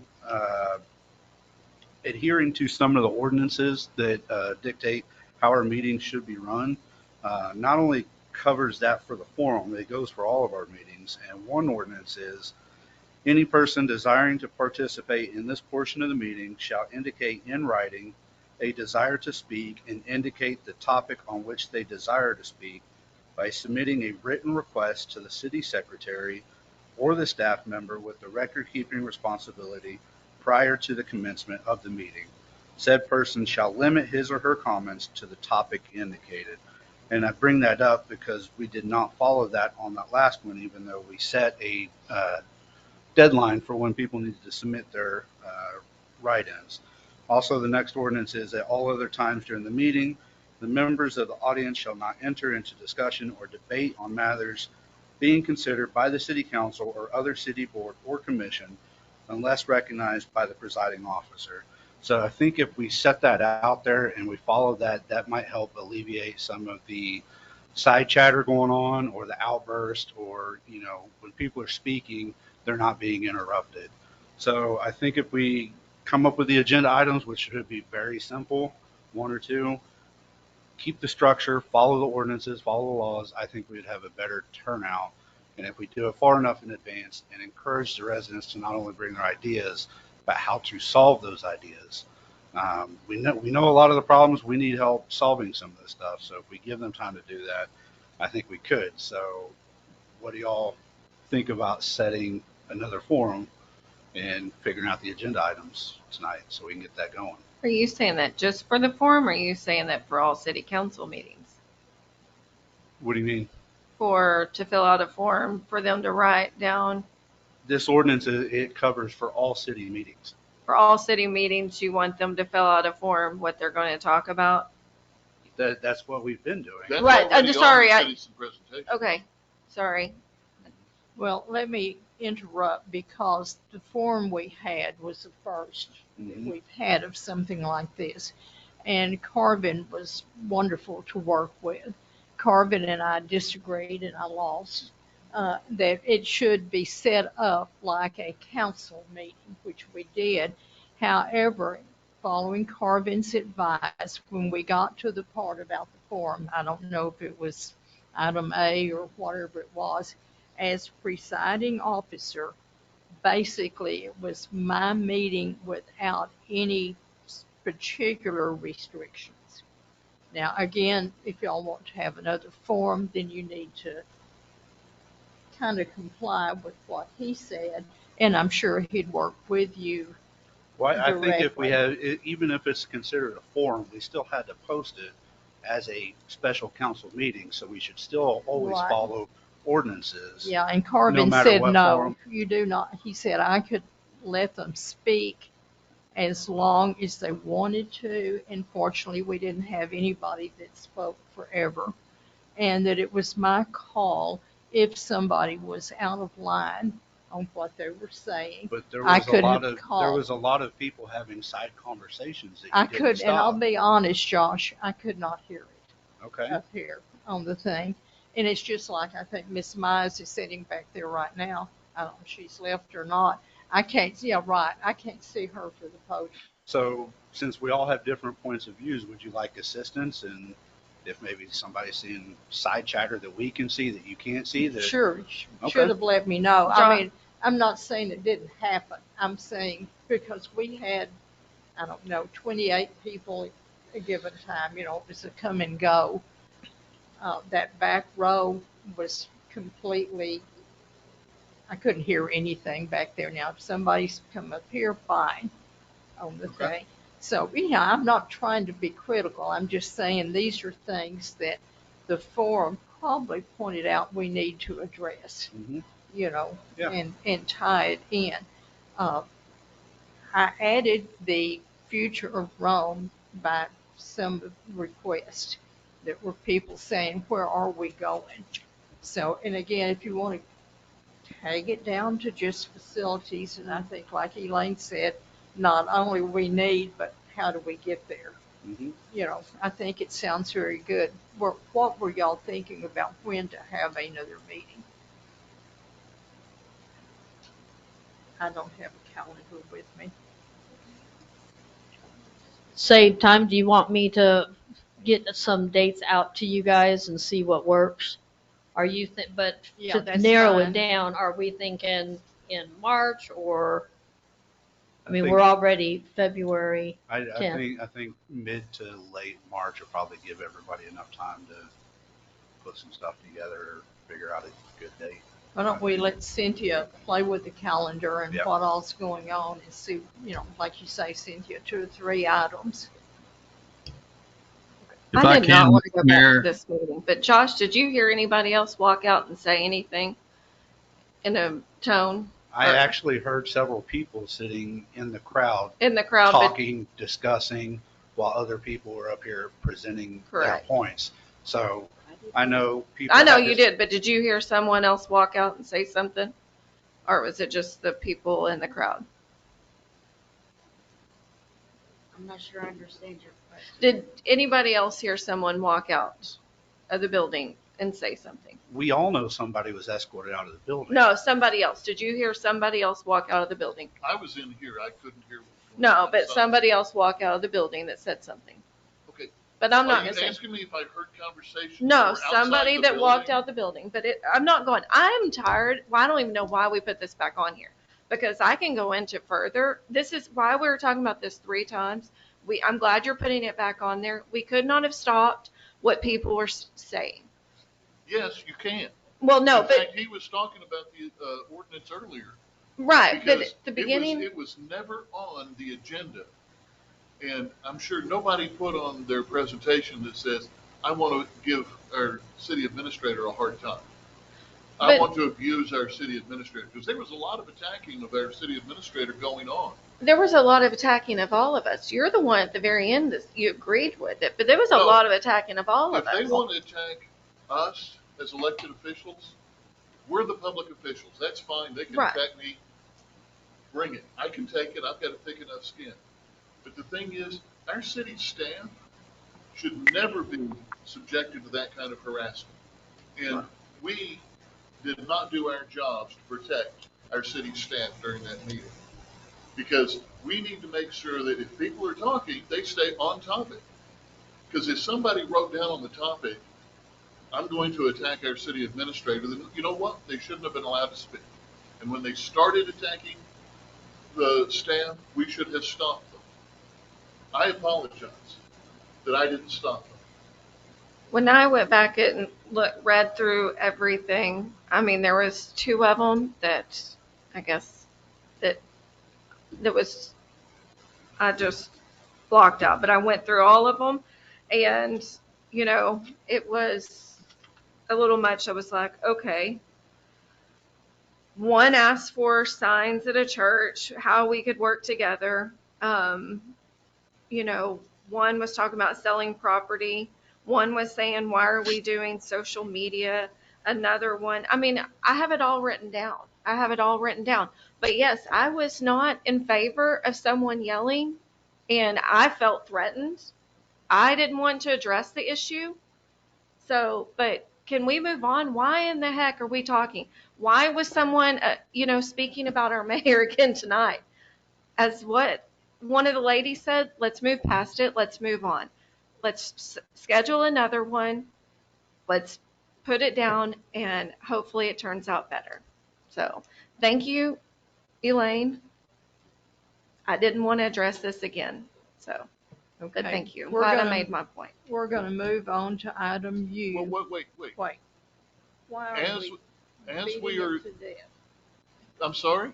Why are we beating it to death? Because it is we need 10:23.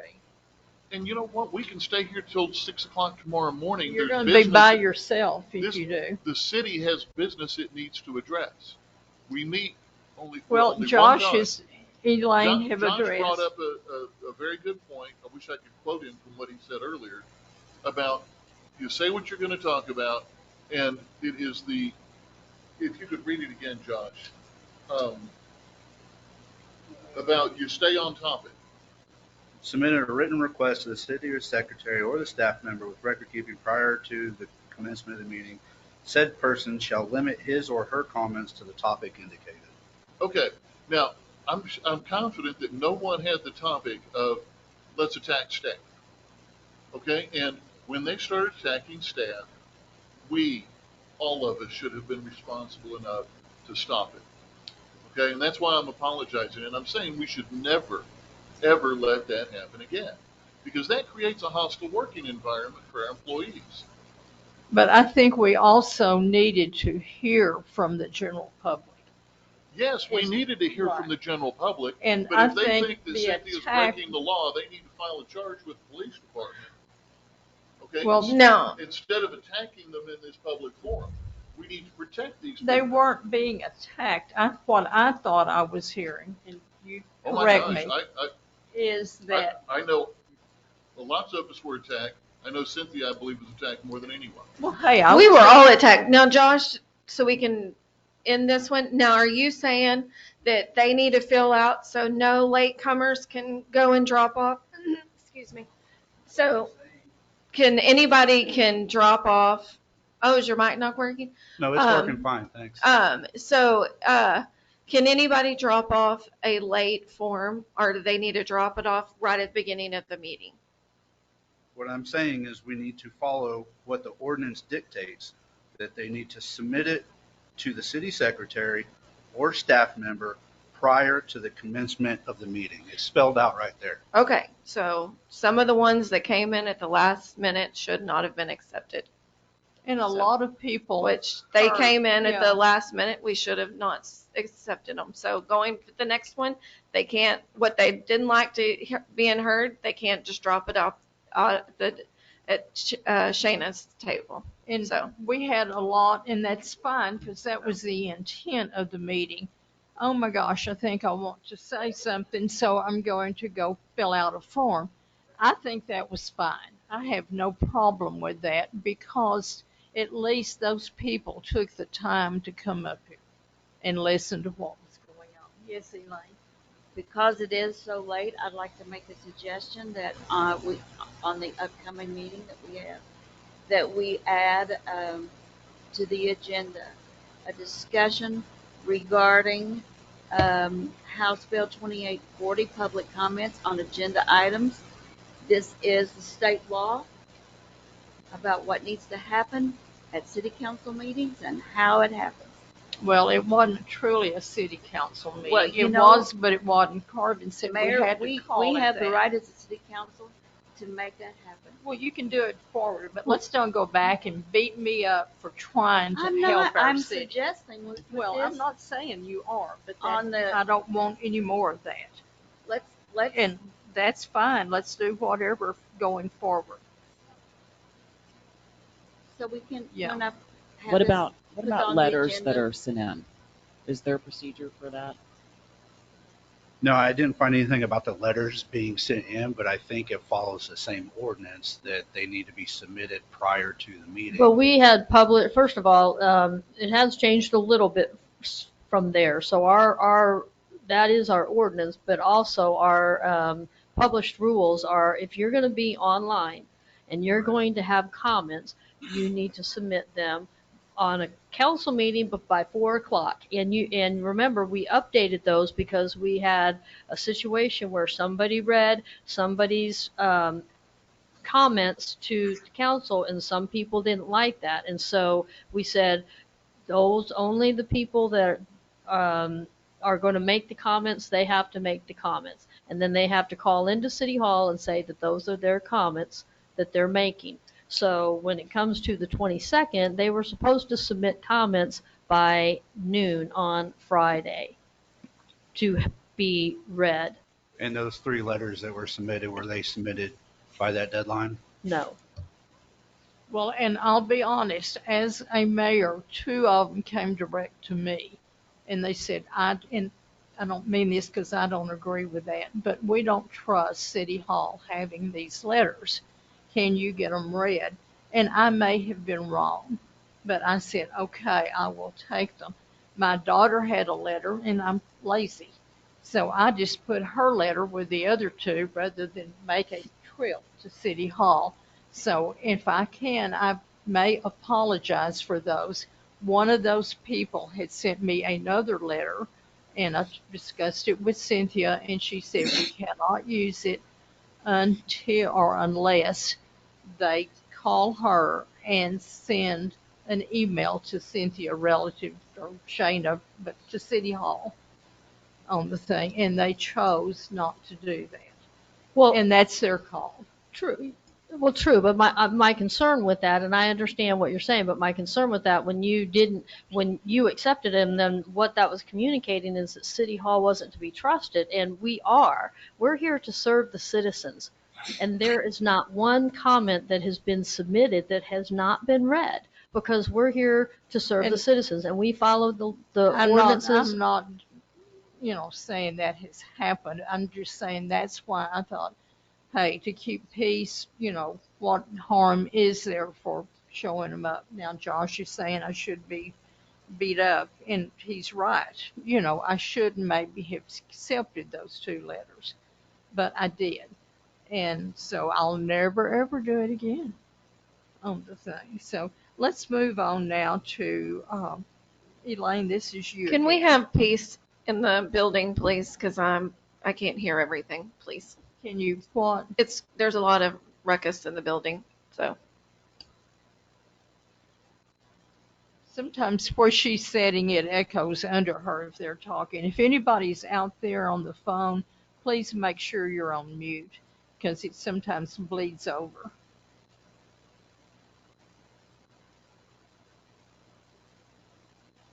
Okay, Elaine, you wanted to talk about discussion regarding the erroneous information on the city administrator, hiring duties, all that good stuff. Well, I will correct you just a little bit. I don't want to talk about this. I wished I didn't feel like that I must do this.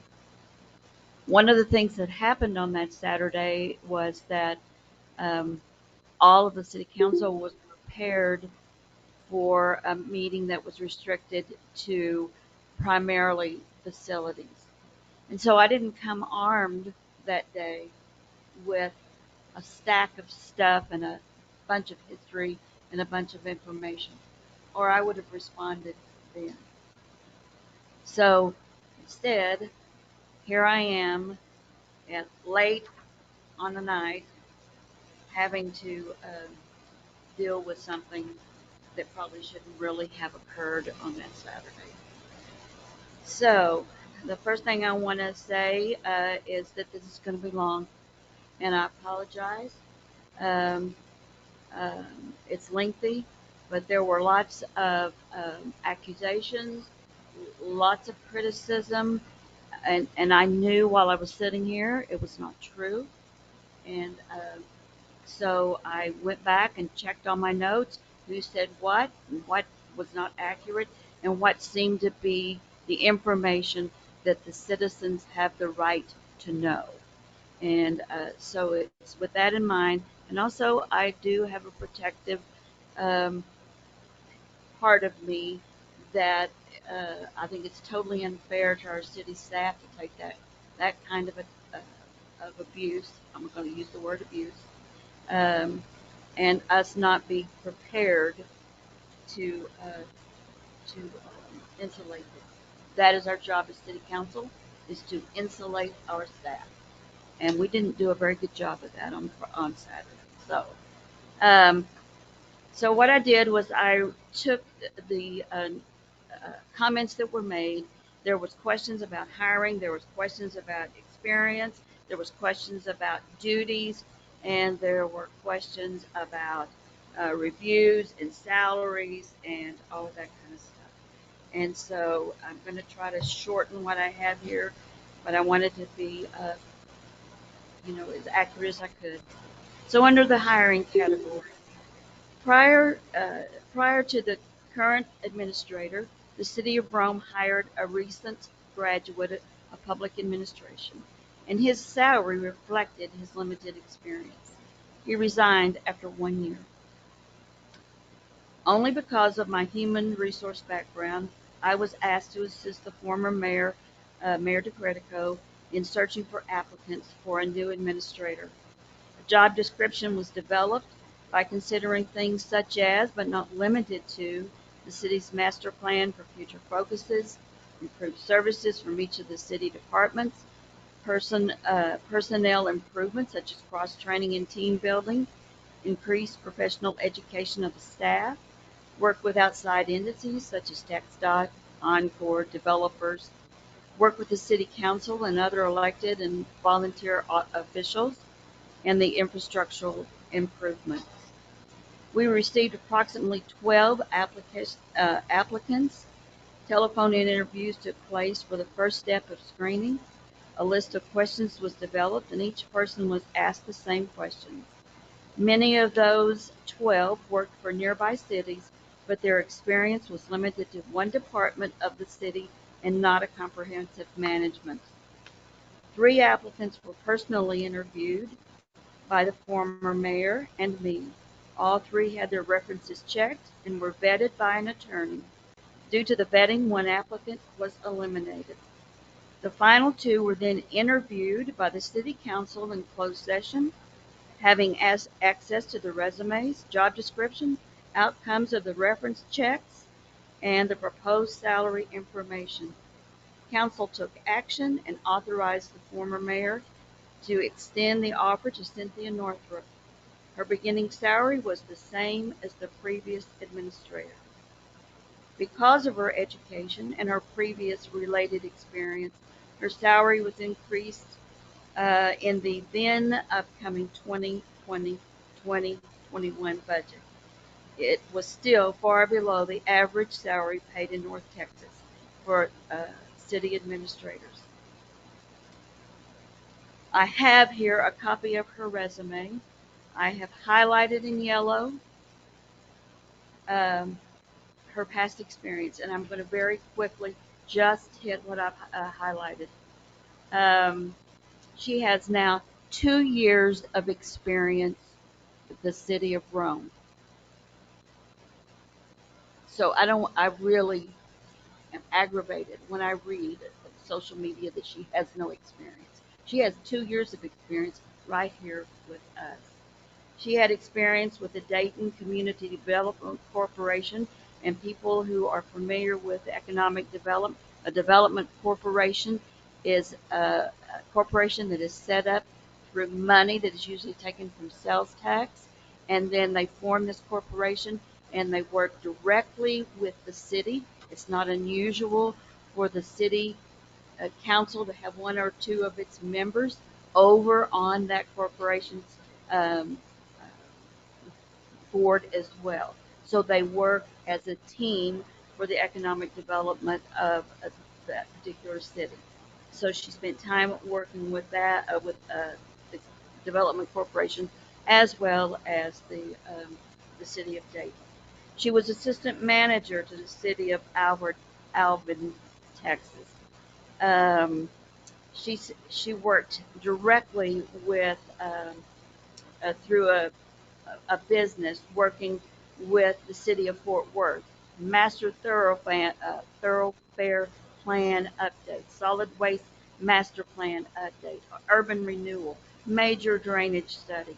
She worked with them on their Chisholm Trail transportation project, and that's the toll road that's over there between Fort Worth and going west.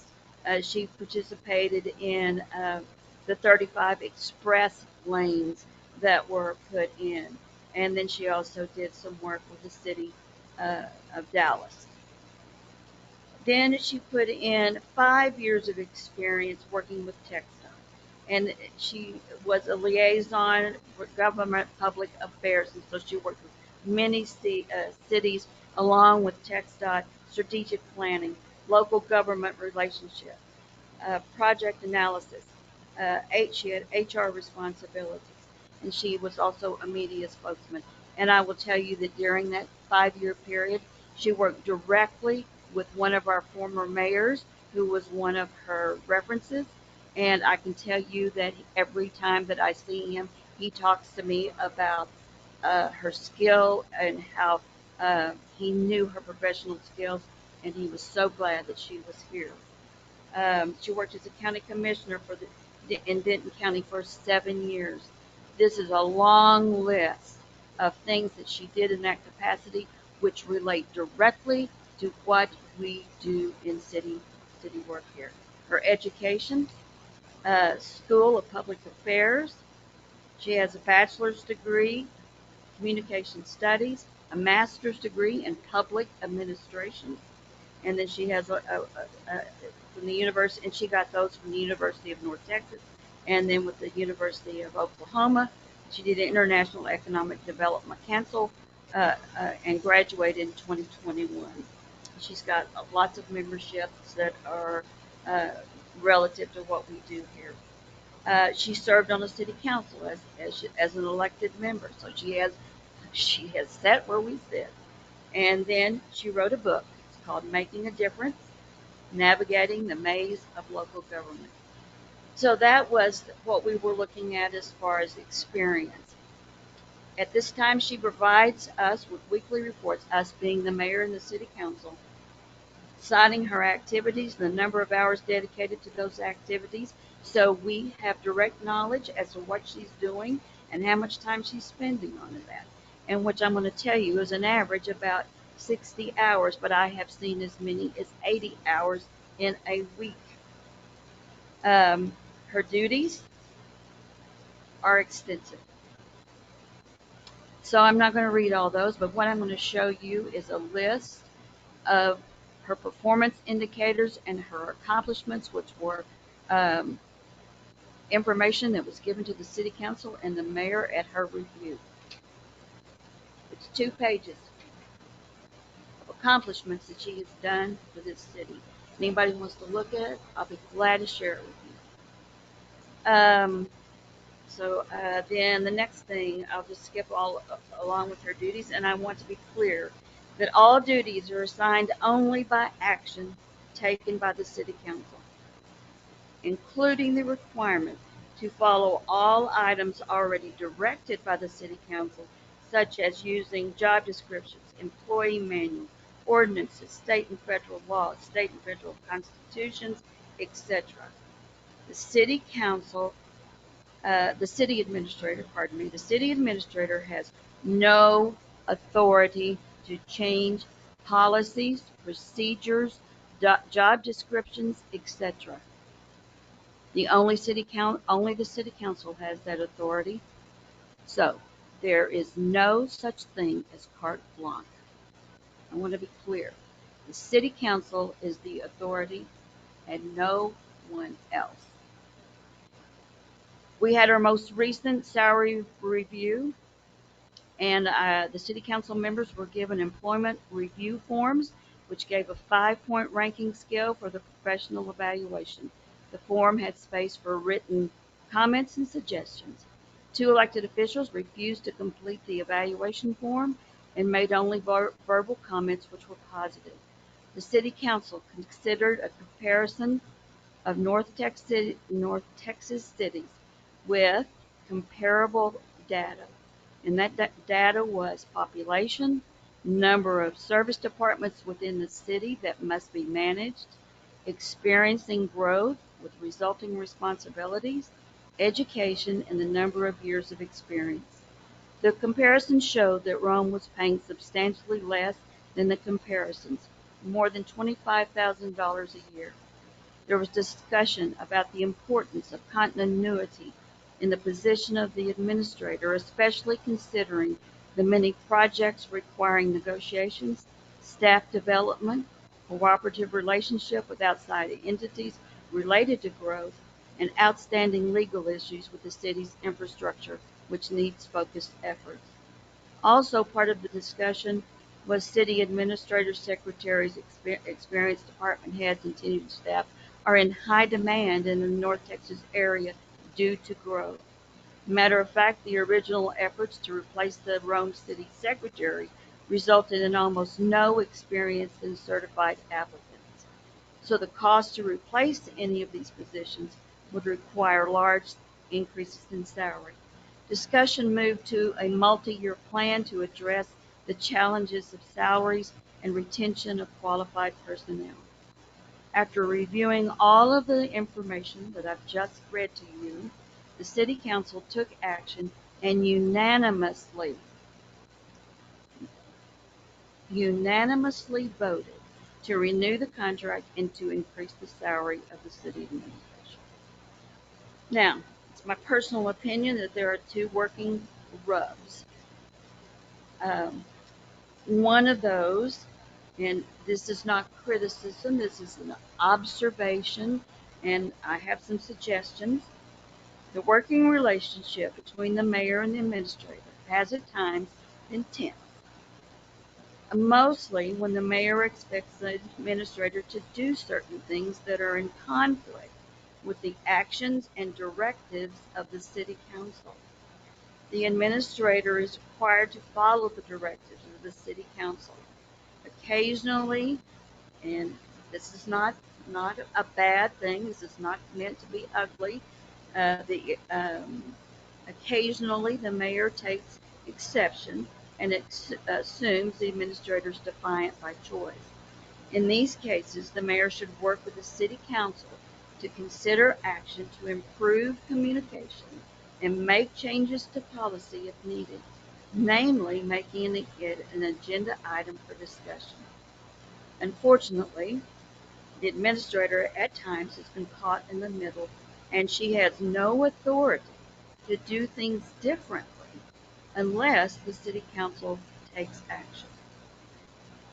The second rub is social media has posted certain pieces of paper that are erroneous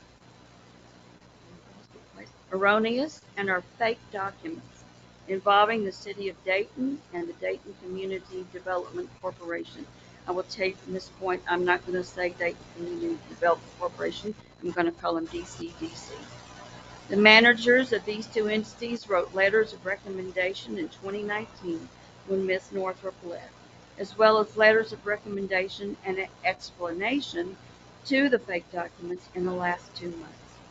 The entire city council and mayor have been provided with these copies.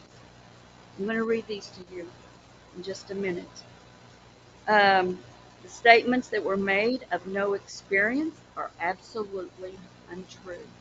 The statements that have been made that the city never checked references is another fallacy. as evidenced by the information I have shared with you. And so I'm going to read you these letters. And I know it's long, and I'm sorry to ask you, but for all of the negative things that have been said, I think that we need to hear these words from these gentlemen. The first one is from the city of Dayton.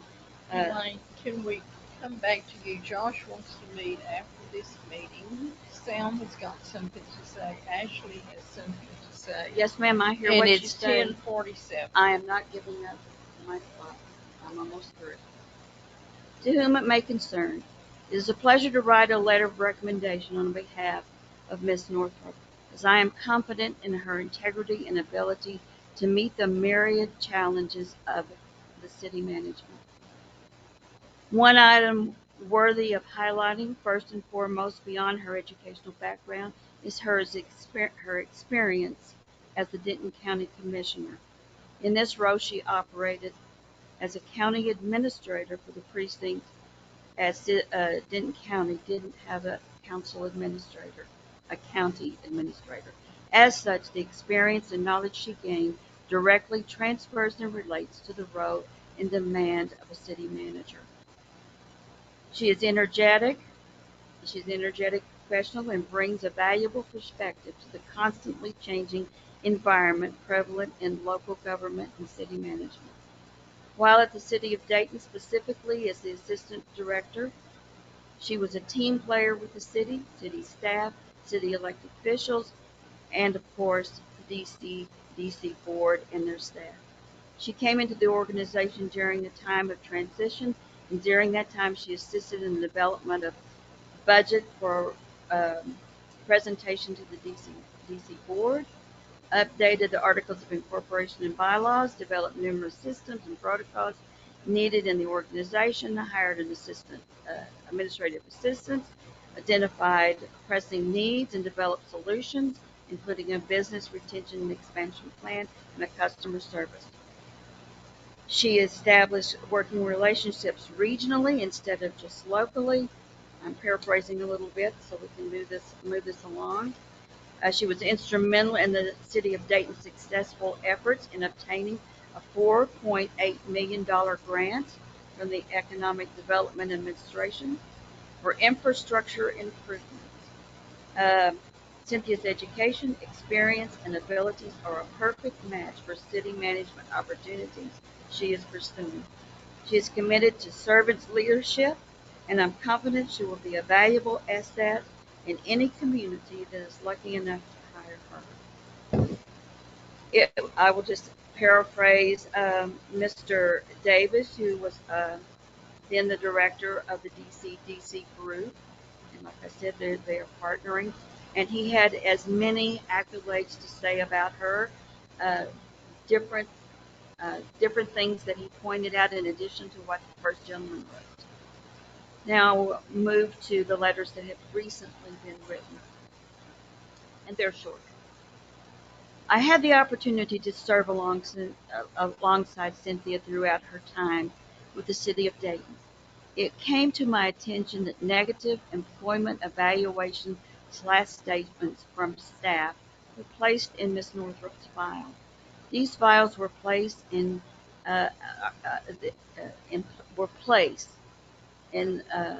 contradiction to our city's policies and procedures. Ms. Northrop left the city in a positive manner. The person who placed these in her file did so without my knowledge or the president of the DC's board's knowledge. Due to many other flagrant violations of policies and procedures, as well as creating a hostile work environment, the employee who did this malicious act no longer works for the city of Dayton. Cynthia has served in leadership roles across many spectra of government. The allegations that she spent funds inappropriately is incorrect. If you have any questions or concerns, do not hesitate on contacting me. And then Mr. Davis wrote, it's come to my attention that information was placed in Cynthia's personnel file that is not accurate. I'm going to skip down here. For Cynthia to process a budget expense, namely her annual dues for ICMA, as well as within the view of her job description, it was authorized and a budgeted expense. As a longtime local government professional, it is distressing to see a valuable person, professional such as Cynthia, maligned in this manner. I have personally witnessed Cynthia's work ethic and integrity in action.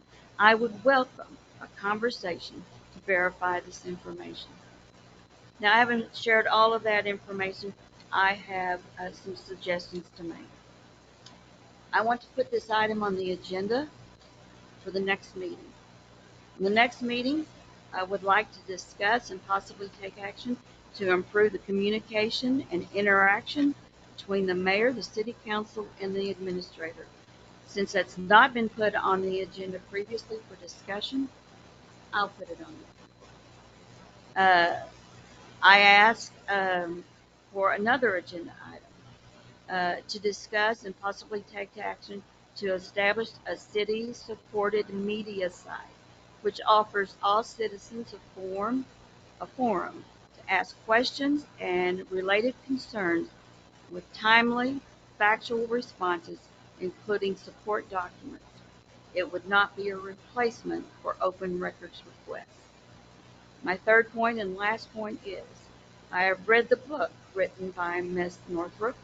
It is an indication of her knowledge base, which has continued to grow through experience. And simply writing the book is an indication of her willingness to research, incorporate knowledge within her work ethic, and to follow laws and regulations as required by her position. It's something you might want to learn. Okay, now we're going to. I'll save my question. Oh, I'm sorry. I was just going to ask what it was between the mayor and Cynthia, but I'll wait till it goes and on the I will agenda. be asking that same question Yes. of Cynthia. Yes. Because I am not aware of such. Yes. So I'll wait for the next till it anyhow. goes on the agenda. So Okay, we are now to item V is in Victor's. Okay, thank you, Sam. Item W, Michelle Ty, regarding the ownership of the old school property. Table that till the next meeting. Yeah. Save it for the next meeting. Okay, and lastly, next to last, we've got X regarding information on the hiring of the police chief. And that's you. Yes, erroneous information. Yeah, can you hear me? I would like to dispel the rumors on record about how the police chief was hired. There have been several accusations that Chief Davis was hired based on something other than his qualifications. Their accusations are that I knew the chief prior to hiring him, therefore insinuating I got him the job. First of all, I should have acknowledged this a long time ago, but let me say hiring a police chief is no easy feat. So kudos on the work to the city administrator for bringing everything together and working so hard on it. She picked 5 of us for this panel to pick the chief, and it was the city administrator, myself, council member Majors, and then 2 people that had nothing to do with the city. One was the police chief for Lake Worth, and one was a prior police chief for Louisville. The city administrator, she sent us all the applications for everyone that had applied. I think there was about 15. So we went through all of these 15 applicants and narrowed it down to about 5 or 4. I can't remember. So we are the panel, the 5 of us, had an interview process, and we interviewed each person that day. I was 1 vote out of 5. There was no way that even if I had known the chief, that I would have been able to somehow figure out how to make him chief. There's 5 of us. I'm tired of the lies and the accusations that not only make the city look bad, but keep the city divided by those lies.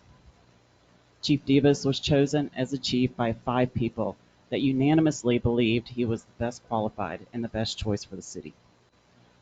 Those that know the truth but continue to stay silent are just perpetuating the lies simply because it doesn't fit their narrative.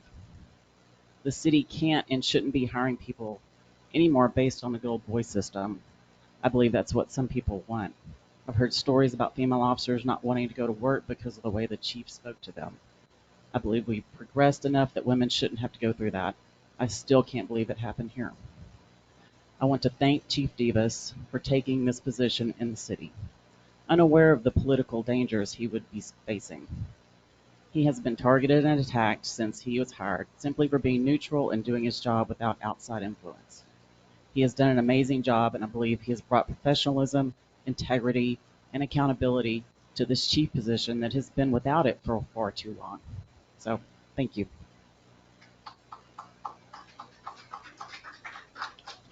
We want the chief to take a bow. No, you are doing a good job, sir, and we do appreciate it.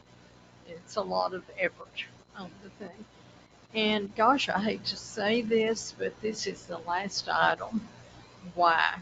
Discussion regarding the comprehensive development plan. Council member Majors. Huh? Okay, we're going to table that one. Does anybody want us to adjourn?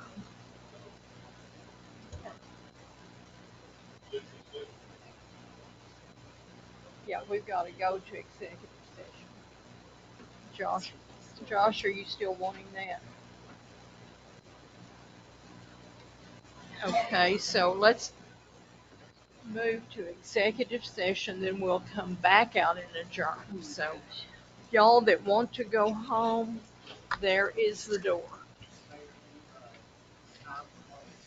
Yes, I can.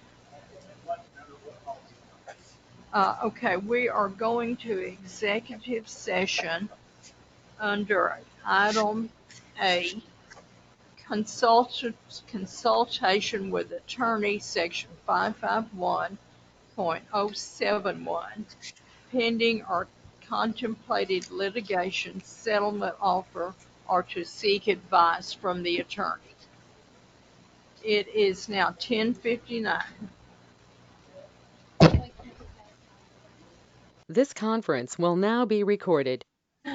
Okay, it is 11:45. We are back from executive session, and there is nothing to report from the session. Do I have anybody that wants to make a motion to go home, to adjourn? I make a motion to go home. We have a motion and a second, and everybody's in favor, so we are out of here.